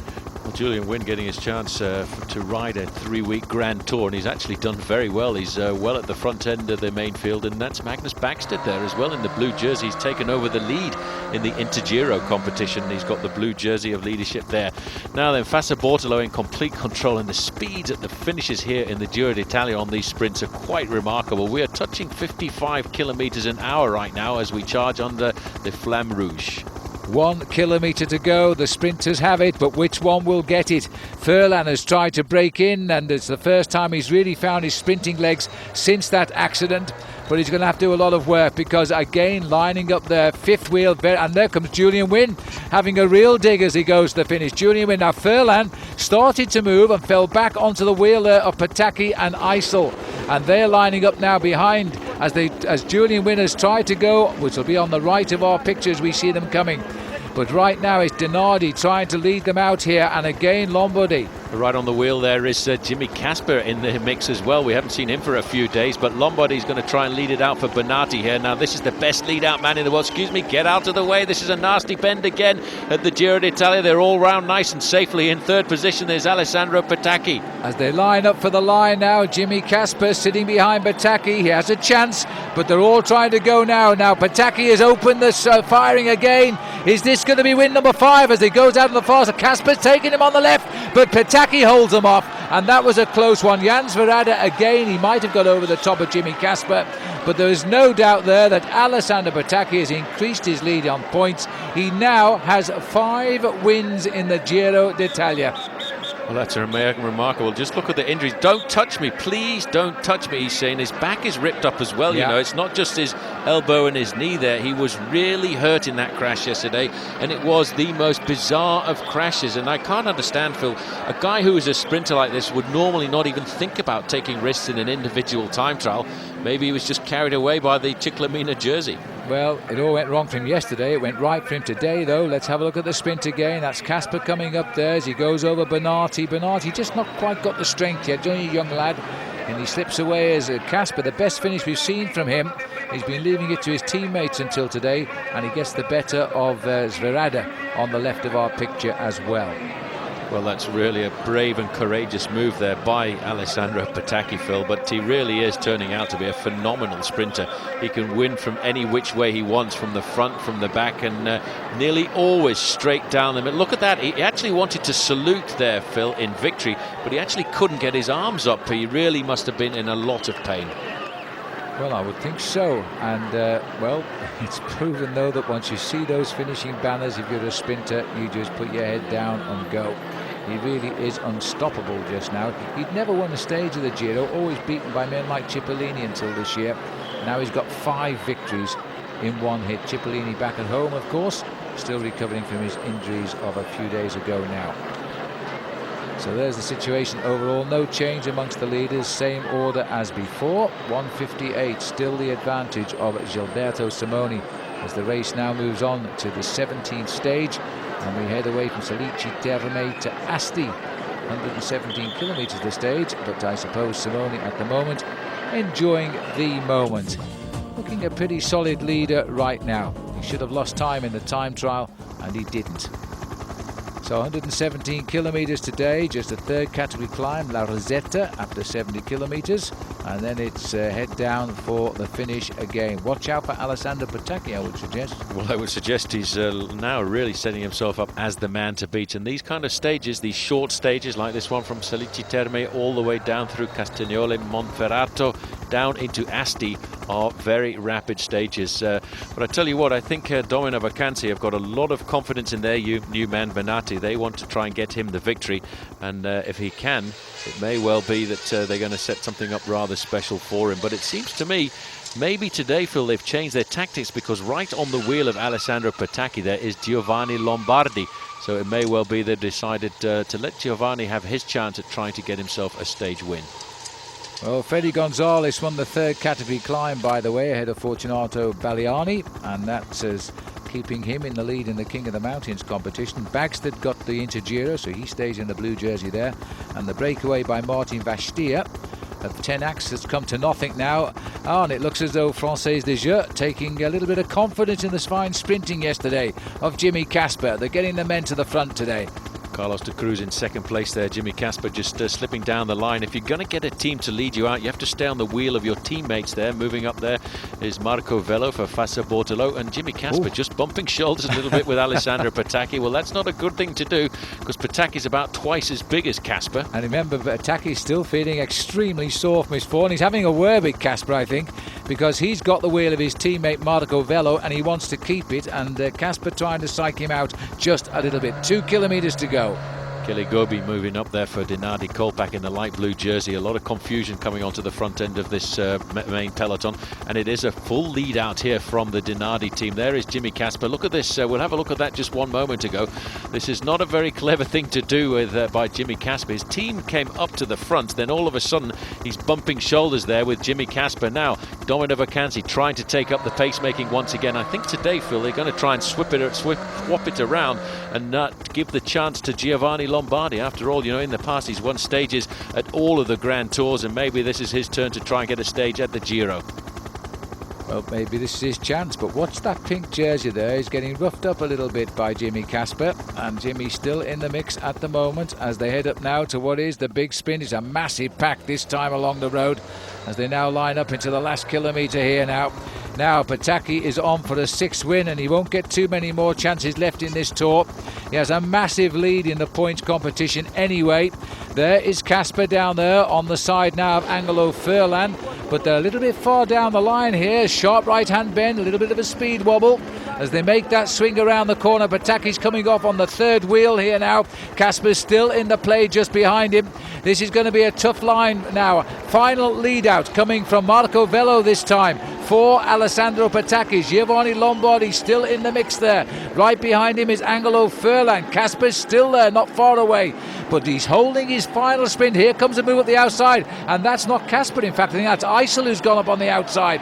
Now here comes Patacchi here, and Patacchi's still got that speed. This will be for win number 6. They're already saluting, but he's going to be challenged right on the line by Zvrada. He gets it. Do you know what, Paul? He must have about 100 points clear lead in the points competition now. Pataki has just taken his 6th stage victory from Jans Verada. Congratulations there coming from Jans Verada as well. That really was a bit of a chaotic sprint down to the line as well, because when IJssel came up there to try and lead out Jimmy Casper, and then all of a sudden he swung across the front end of the main field, I thought that was a rather dangerous manoeuvre. But this is turning out to be the revelation of Alessandro Pataki, who really is walking away with all the sprints, and they did try to get Giovanni Lombardi up there. He came across the line in 3rd place. Casper failed a bit towards the end with only 6th for him, and Gabriele Palumbo from Dinardi Kolpak was the rider in the light blue jersey. You see that moment just there when IJssel switched across? I thought that was rather a nasty move, but they were all battling there for the wheel of Alessandro Pataki. So Verada's just about got it. The lunge for the line brings him to within half a wheel, but it just was not enough to beat the man who is turning out to be the new king of the sprints in Italian cycling.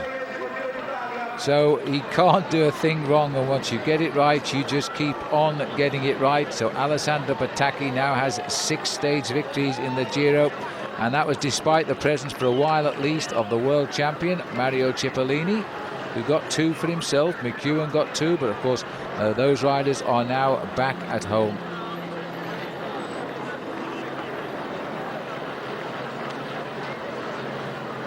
And the situation overall, Gilberto Simoni, all the same, of course. It was a bunch sprint. Garzelli, Popovych, Noé, Rumšas and Casagrande.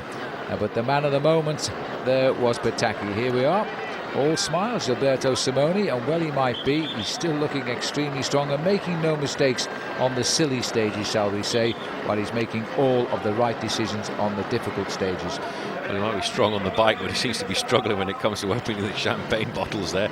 But he really is enjoying this, and he's got a chance over the next couple of days to extend that lead. So we move on now to the 18th stage as we head on now to Canali. 174 kilometers this, and a few mountains. We're heading back now into the north of Spain, north of Italy, as we head into the hills yet again. And this, I think, is enough to make everybody, except perhaps Garzelli and Simone, shudder. 2 big first category climbs, followed by an uphill climb to the finish. Well, the middle climb there is a very difficult one, the Col de Esici. And the weather is the big decision here today, because reports that they've had a hailstorm on this climb. It's just about eased up now and turning back into rain, but as they get higher, Paul, the temperature is plummeting. We're looking down here on Yaroslav Popovych, who really is turning out to be the incredible revelation. He's jumped away from the group there of Stefano Garzelli, and there was a question about whether or not they were actually going to cancel this stage, Phil, because of the fact that the hailstones came down quite dramatically. As we look down here on Gilberto Simoni, and the little bit of picture breakup is because of the very bad weather conditions at the summit of this climb, which is in fact the Cimo copy of this year's Giro d'Italia, and the Col de Esici at around about 2,400 meters. I tell you what, Dario Frigo is doing a very good ride here this afternoon, because he's staying in contact here with Gilberto Simoni, who's just pulled himself up to Georg Tocznik.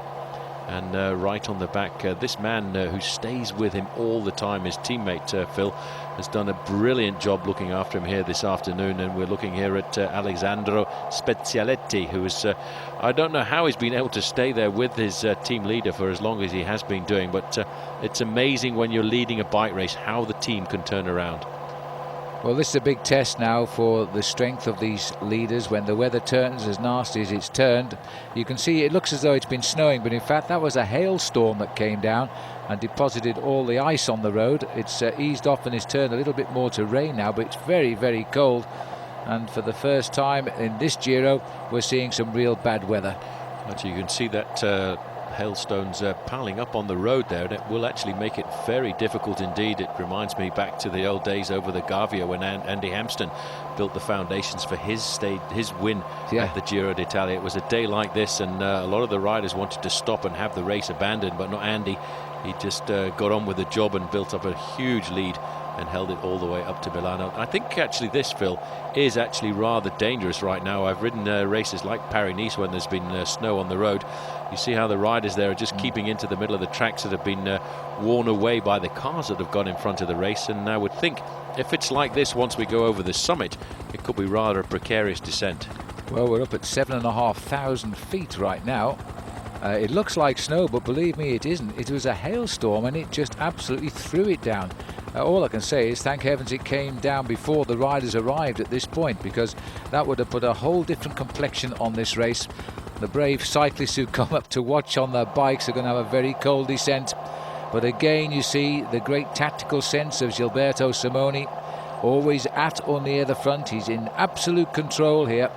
Doesn't seem to be worried at all about the weather conditions. Georg Tocznik just struggling to stay in contact here right now, just digging a bit deeper to stay on the wheel of Gilberto Simoni. Simoni just controlling affairs here. And Phil, I'm amazed at the fact that they actually haven't stopped the race coming up here right now. There's Stefano Garzelli. He's got Eddie Mazzolini with him. A little bit further back, you can see Raimondas Rumšas is riding a brilliant race, and he's in contact all the time. Andrea Noe is there as well. And I think a little bit further back, that is still Marco Pantani in contact. Further back, that's Spezioletti, who was just dropped by his team leader. He's a bit further down the field. Right now, this man really is walking away with the bike race. Gilberto Simoni on the front with Dario Frigo. Frigo's an amazing bike rider. You know, it may be because of the weather conditions today that he's finding it just that little bit easier. He's a tough bike rider. We've seen him dropped on so many occasions. But today, he certainly is doing an incredible ride to stay in contact with a man who is definitely the best climber of this year's race. Well, these boys are heading up at a sensible tempo just now, as the skies do seem to be clearing a little bit. Certainly it is easing back. The rain has just drizzled now. It's almost off completely, but they're going to have to watch it. It's a long, steady climb. This looks like Marco Pantani, who also knows all about tough climbs in bad weather, and he's excelled in these conditions before. Well, it was in a day like this that he actually blew Jan Ullrich apart on the Tour de France when the race went up to Les Deux Alpes. Ullrich really had a hard time and lost a massive time on the final climb of the day to Marco Pantani. So Pantani not worried at all about weather conditions. But what I'm worried about, Phil, is the road conditions on the descent off this mountain, because it is being reported at 500 meters to the summit that there is an awful lot of this glacial hailstones on the descent as well, and that will make it very dangerous. Well, as we speak, we're at 7,400 feet. We've got Simoni, Frigo, Tocznik, all trying to do something here. And then we're going to know just how cautiously they'll go down. Simoni is the race leader. He's got no reason to take any risks on the descent. It's the others who have to close the gap. It's a great position to be in weather like this. Well, Tocznik actually is the kind of rider who might well take a few risks on the descent. But Gilberto Simoni, I've seen him in many occasions in the past go down these very wet descents like a man possessed. I wonder if he'll change his tactics because he is actually in the pink jersey. He doesn't have to take the risks, but he is a very good bike handler. Well, we're getting reports of an awful lot of riders actually abandoning the race at the moment. Further down, Jimmy Casper has already gone, one of the sprinters. As Simoni now, a little acceleration, a little bit of cheek as well. He's going for the king of the mountain points, and the others may not be too bothered. Now that looks like, is that Popovych in the line there? There's somebody else coming up here, not far off the top three riders. It looked as though it could have been Popovych. We saw him earlier getting away from the field on the climb and up towards the summit here. An incredible Tifosi here, incredible. It's so cold, it's so miserable, and yet just look how many people are on top of this mountain. And even though we're going uphill, they only just got round that corner, and it is Popovych coming up. That's amazing. He really is turning out to be an incredible bike rider here as they go over to the summit. No challenge at all there, as Popovych just gets the chance to make contact with the leading trio, making four men at the front of the race. We get a chance to see just exactly where Stefano Garzelli is. That's Spezioletti coming through here right now. He was with Gilberto Simoni for an awful long time. He did a lot of pacemaking on the early kilometers of the slopes, and this is the group of Marco Pantani. At the front of the group is Eddie Mazzolini. Eddie Mazzolini's done a brilliant job for Stefano Garzelli, and this is what I was worried about, Phil. This descent here right now, this could cost a man like Gilberto Simoni the lead and even the win here at a race like this, because I just think it's just a little bit too dangerous. Well, the leaders, at least they can pick the way down, but if you've got Garzelli, you've got to take a little bit of chance on the way down. They're going to run out of racing capes and newspapers here for up underneath the jersey. Now at the beginning of their descent, and it's a precarious way of putting these capes on the way down when you're riding on ice like that. Hopefully it'll descend very quickly, Paul, and drop down just low enough to get rid of all this ice. It's not even worth trying to stop and put a racing cape on right now. The best thing to do is just to get on with it. If you try and put your racing cape on as you're riding along, I mean, look at this. You can see the racing cape is just blowing out of the back. That's Garzelli trying to get his racing cape on. Marco Pantani coming forward. He's using experience and saying, well, I'm not going to take any risks of trying to take my hands off the handlebars on a descent like this. I'm just going to go down here, and maybe in the bottom part of the descent I may well then try and put my racing cape on and try and warm up the body just a little bit. Somebody's taken off down there around the corner. As you can see, Garzelli still battling with his cape, Phil, trying to get it on. Well, I think it might be worth just stopping and putting it on. You only lose 10 seconds, and it might cost you a lot of time in the end. 44 seconds, they're now saying, that the four group at the front. Popovych, remember, getting on just on the way down. So they're now together. Yeah, but look how slow they're going. They're just picking their way down here. It's only like this for a couple of kilometers, but it is very precarious indeed. And it reminds me of the, I think, 1980 Paris-Nice we rode, and it was like this on every individual stage until we got right down to the south of France. This is the leading group here right now, the group of Gilberto Simoni. And Simone's not the man, and in fact, it looks as if that car has been stuck off the side of the road. I've no idea. It's not the place to park a car just now. That's Marco Pantani, who's taking a few risks, and it looks like the road is beginning to dry out a little bit. This is like riding in the depths of winter.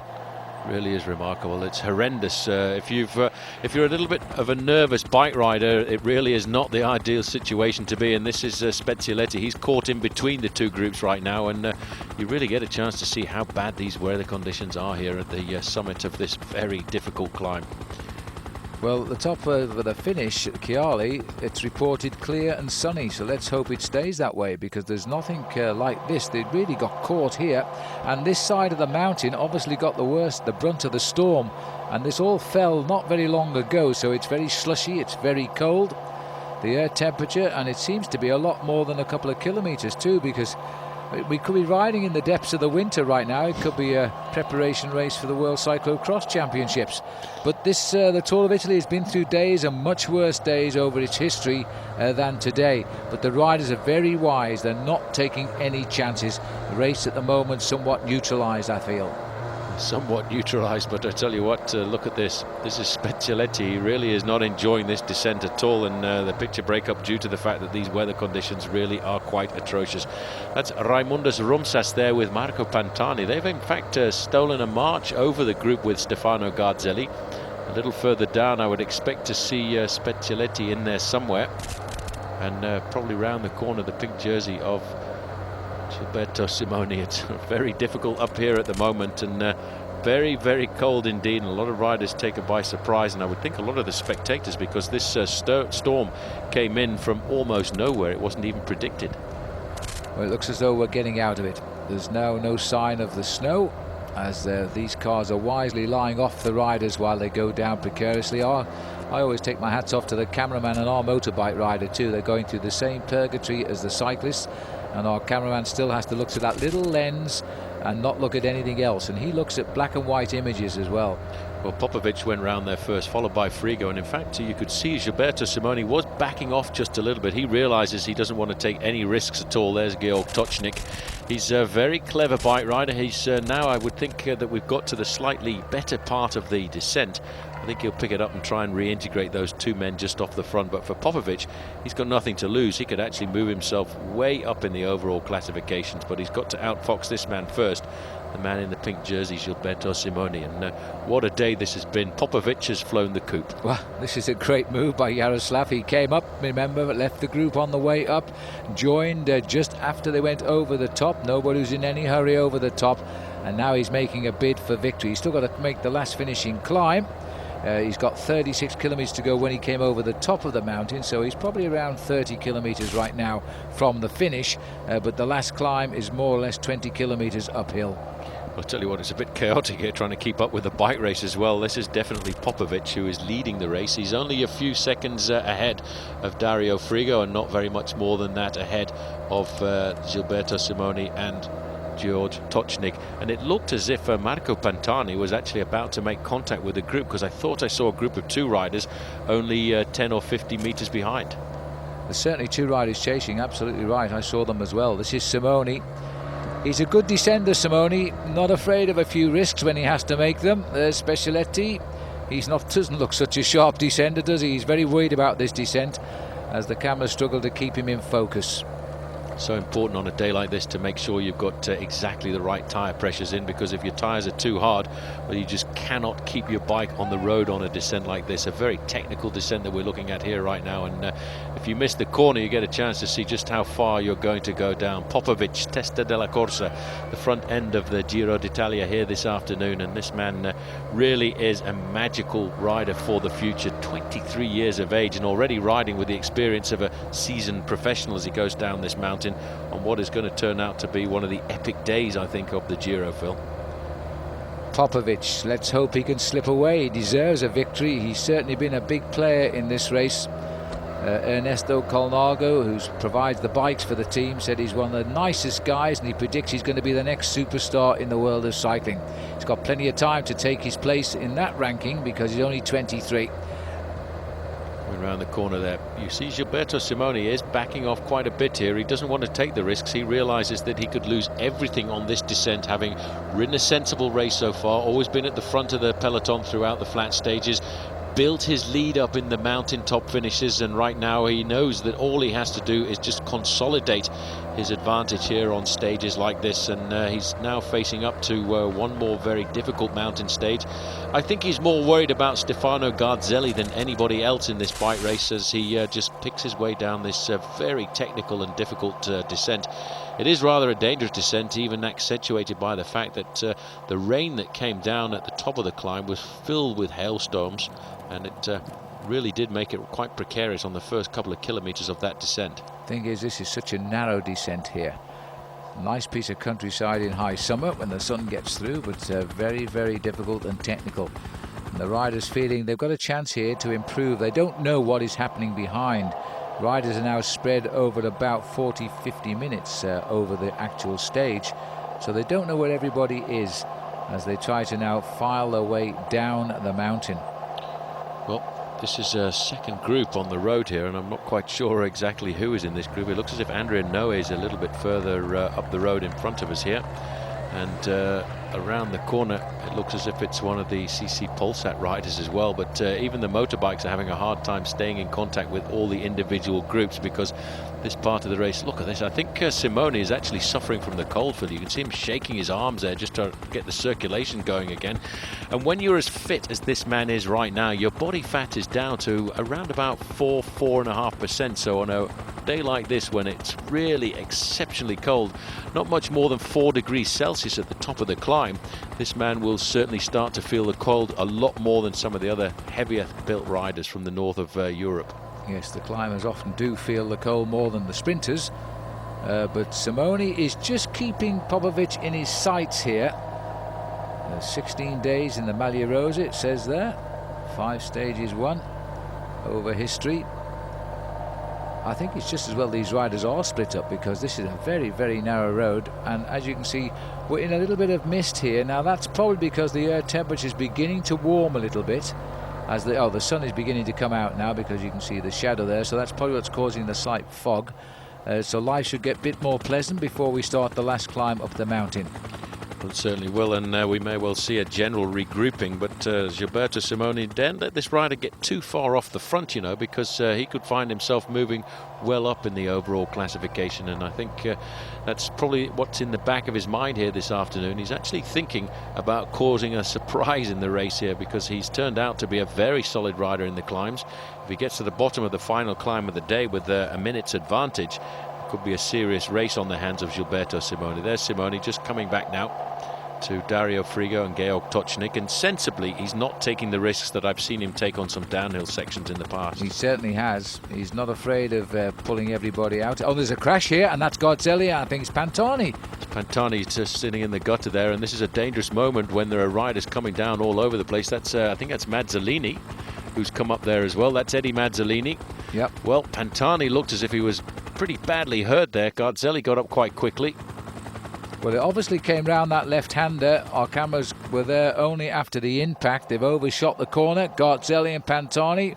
We won't blame anybody, but it's another little look at it. Looks like Pantani might have been the first man down there, and Garzelli pretty much behind him and not looking too happy at all. He's hurt his left elbow there, Marco, and in no hurry to get. Now that's really sad, because there we are, 10th in the overall classification on a great ride, and really was on a comeback ride here, and he's gone off the ridge of the road, which is probably a little stony ditch, and he's hurt. I suggest his elbow probably clouted one of the rocks. Ouch. I think that could be it for Marco Pantani here, Phil. I don't think he's going to get up from this one. He's sitting at the side of the road. The race doctor will be down there in a few moments to check him out and make sure he's okay, as the team cars are going by. Marco Pantani, who, let's not forget, at the start of the day was 10th in the overall classification, and he was on a good ride. He was up with all the top men here, and I think the fact that he's taken his helmet off, and the tears starting to well up now for the Italian, who was hoping to prove to the crowds that he was still capable of finishing high up in the overall classification of the Giro d'Italia, still after a very long and illustrious career. There's his team car moving up alongside. The team manager will have a chat with him in a few moments' time, but I think basically I think that's it, Phil, for Marco Pantani. I don't think we'll see him again this year, and I don't think we'll see him very much more at the top of the international cycling ladder. Well, I hope you're not right, but at the moment he's certainly in no hurry to remount here. Time moves on. There's still an awful lot of riders, of course, to come, but he was, as Paul has said, in 10th place overall, just over 10 minutes off the race lead, and riding a very solid Giro d'Italia. Looks terribly stiff on the left-hand side. He might have been the first rider to go, but let's hope these boys can pull him back round. The bike's ready to go, if they can just get Marco back in the saddle. Well, the team manager up alongside. This is a doctor actually checking him out right now to see just what the damage is. That's only a burn on his elbow there right now. He seems to be okay. He's lost all chances in the overall classification at the Giro, that's for certain right now. Tough to see a man go down like this. It really is sad, because he was riding a great race and he was up there all the time in the mountains, obviously not challenging Gilberto Simoni, but he was there and thereabouts on the most occasions. He'd lost himself only 10 minutes so far, which meant that he still had the chance of moving up to finish in the top 6 or 7. It's almost as if they're discussing here whether to pack or to go on. And they're not that far from the end. We're looking at about 25 kilometers from the end of the day, 15 miles. Most of it's uphill, of course, but not in the same weather conditions as they've tackled on this previous climb of Lampre. The roads you can now see beginning to show patches of dry creeping through.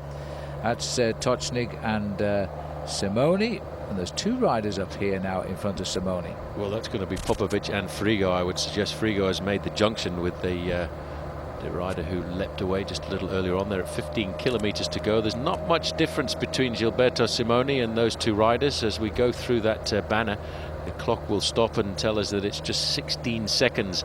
Simoni riding on the front. He's not getting very much help at all from Georg Tocznik, and I wonder if Dario Frigo is actually working in that group in front with Yaroslav Popovych. Well, Simone will not want Popovych to stay ahead. He will not want him to gain any time at all, so he's going to have to try and join him here, because the gap is opening. Remember, Garzelli fell with Marco Pantani. We don't know where he's gone at the moment, except that he remounted pretty quickly, and Mazzolini was with him, which is a great help. There is Gilberto Simoni after the descent there. He's looking as though he's a little committed just now. Tocznik there did go through and give him a hand. This is further down the back of the race here. This is Garzelli and Eddie Mazzolini. This is the tandem, so now we'll try and locate exactly where they are here. Just look at the state of the racing jersey and shorts there of Garzelli, looking a little bit pained and a little bit concerned. Well, he's very lucky that he actually didn't damage the machine, because he was able to get up and get going quite quickly from the side of the road there. But that's always bad for the morale if you have an accident like that, and you've got to try and get your brain back into gear, and you also have got to try and get your body back into gear as well. Eddie Mazzolini was very quickly up alongside him, and he's got to try and pull himself back into this race, but they'll have a hard time to catch this man, who is currently chasing Dario Frigo and Yaroslav Popovych. The time difference between the two of them, well, there it is, 16 seconds. And just looking at the face of Gilberto Simoni, I think that cold has really wreaked havoc with his body here this afternoon, Phil, because he really does not look as comfortable as we've seen him over the first 10 days or so. know, but he just needs to think and imagine his position he's in. Everything is still good for him. He's gaining over everybody except Popovych. This again is Garzelli, and he looks to be in quite a bit of trouble now. He is not at all happy with the pace. He's struggling, and I think he's losing time. You can see a bit of blood just coming through the shorts there as well, so that must have been quite a hard crash, and we won't know until after the race who actually went down first, whether it was Pantani or whether it was Garzelli. I would suggest Pantani went down first, and in fact Garzelli probably broadsided him as he came round the corner with Pantani in front of him. And that looks like Vladimir Belli's in this group as well. It's chaotic on these mountain stages, trying to get all the information together, because it's just such a large distance between the front riders and the back riders today. Around about 50 minutes at the moment, separating the whole of the main field. Now he's Popovych now. Now, is he on his own? Because he was with Frigo a second ago. Our camera's not behaving too well just now. I should imagine they've got a lot of rain in them right now. Now, where is Frigo gone? Because I think Frigo may have pulled away there from Popovych. That should be Simone in the distance. Yes, Frigo has... now, they're saying Frigo is behind here at the moment. Well, he's been dropped by Popovych there. Now he's alongside Gilberto Simoni. And I was just looking to see what happened there to Georg Tocznik. This is a very difficult start of the ascension here right now. Tocznik, I thought, would have had the ability to stay with Gilberto Simoni, but Simone now has decided, and he seems to be warming up a little bit. I think he did have a problem, Phil, with the temperature drop here this afternoon, because as I said, the climbers certainly tend to have a very low body fat, especially when they come prepared for a big 3-week Grand Tour. And if the temperature goes down like that, it really can wreak havoc with the muscles. Frigo wasn't able to follow the acceleration of Popovych. Popovych right now, Testa de la Corsa, is looking for the stage victory and looking to move himself maybe up into second place overall. I think first place is too far away from him at this moment, but in terms of the way this young man is riding, Phil, he's absolutely brilliant. Well, he loves the Giro d'Italia. He showed us that last year. He's done nothing at all this year. He's just been preparing for a great ride in this event. He seems to be doing it. He's chosen a day to take his chance. Well, he took it in the bad conditions on the Col di Sampere. Now he's on the finishing climb here, which is we're looking for 10 kilometers to go at the moment, and he's still clear. Not a long way clear, and I think you're right. Simone now... Simone's brought Frigo right up to him on the climb, and I was about to say, I think you're right. Simone is much happier now. The sun has come out again and the roads are drying, and they know now there's no descent at the top. Well, it's all uphill to the finish line this afternoon here, and as you can see there, Popovych, he tried the move, he went on the descent, he built himself up an advantage, and he now has been brought back into the fold, and Dario Frigo must be wondering what's going to happen next, because almost certainly Gilberto Simoni, Phil, is going to try and set himself up for another stage victory if he can. There he is, commanding the front of the pacemaking, as he has done every time the race has gone uphill since we left the very foot of the Italian peninsula, which seems like months ago right now. It really is a very long bike race, and these riders, though, finally are starting to see and feel that Milano is not far away on the horizon. Georg Tocznik is in fourth place on the road, and if we could just look forward, he may well also be recovering from that acceleration of Gilberto Simoni and probably pulling himself back up into the leading group, and that will make 4 men at the head of the race. Interesting 4 men it will be too, because Stefano Garzelli is apparently over 2.5 minutes behind at the moment and is losing ground, so this could be a huge coup today for Simone. And yes, Garzelli crashed, but he was already in trouble. He didn't like that cold climb either, and this could be a big coup now. Simone could have a big lead by tonight, and then he may only have to worry about the whereabouts of Popovych, and he's right in front of him just now. Well, I tell you what, the fact that Simone Garzelli is so far behind could in fact mean that Popovych could move up into second place in the overall classification with a move like that, and that is rather sad for Stefano Garzelli, who'd ridden like a true champion throughout this bike race right now, but that could all be changing on the slopes of this final climb here, Phil, because Popovych really does look like he's doing an excellent ride. Georg Tocznik, well, he hasn't made the contact yet with that group of 3, and I wonder if he'll have the ability to do so, because they are absolutely flying along, and it's such a sad thing to see Stefano Garzelli a long way out of the picture. And we are getting information that Marco Pantani has actually got back onto his machine and he has started riding again. So Pantani may be thinking about trying to finish this Giro d'Italia. He's going to lose all hopes of a high place in the overall classification, but he'll gain an awful lot more popularity with the crowd. Well, I think it's very, very important for Pantani himself, for his strength of character. If he's not badly injured, he should get on and ride. So let's hope he does come to the finish today, because we're so close to the end of the race now, and he's come through this race with flying colours. Anyway, good dry roads up front now. Popovych is here, Frigo is working well, Simone is gaining time over everybody except of course Yaroslav Popovych, and well, we expect the advantage to swing back to Simone as this hill starts to get steeper. Well, Frigo was looking pretty strong there. There's the turn where the gradient will start to kick in. Frigo, I think, is in front position there. Simone in third as they take that right-hander. I tell you what, though, Phil, Dario Frigo was actually looking pretty strong there. He was using a huge gear as they came into that corner. Popovych will be thinking about his move up the overall classification, because with that accident coming to Stefano Garzelli, he's got a very good chance of moving up into second place in the overall classification here this afternoon. Well, I'm sure he knows that too, and he's certainly ridden like a champion today. Took a few risks on the way down. He's never been afraid to go for Simone when he's had the chances. Simone's fought his way back. 5 hours racing now at the moment on this long stage today. As the camera pulls back, there's still one or two riders in the bottom of the picture there. That is Georg Tocznik, and he's around about 30 seconds behind. If he comes back, here he is, and he took a few risks trying to get around that corner as quickly as possible. I don't think he's going to be able to pull himself back to the three leaders as we go further down the main field to see just exactly what is going on in this bike race, because it is a very complicated story here. This is a group of Pellizotti. There on the far side is Andrea Noe. Yeah, he's the guy with most to lose at the moment. Not too sure of his location, but he's probably looking at maybe as much as 2 minutes behind the leading group. He conceded his third place to Popovych in the time trial. Rumšas is in this group as well, but Garzelli is not here. Garzelli could pay dearly today for that crash. Well, he could lose an awful lot of time before he gets to the end of this stage, because the thing is, Phil, when you have an accident like this, you've really got to get your mind back into the race and forget about the bad luck that you've just had. You've got to concentrate and make sure you don't lose too much time. At 10 kilometers to go, we do believe that Stefano Garzelli is 2.5 minutes in arrears, and that's an awful lot of time to lose on a stage like this for a man who just days ago was fighting over seconds.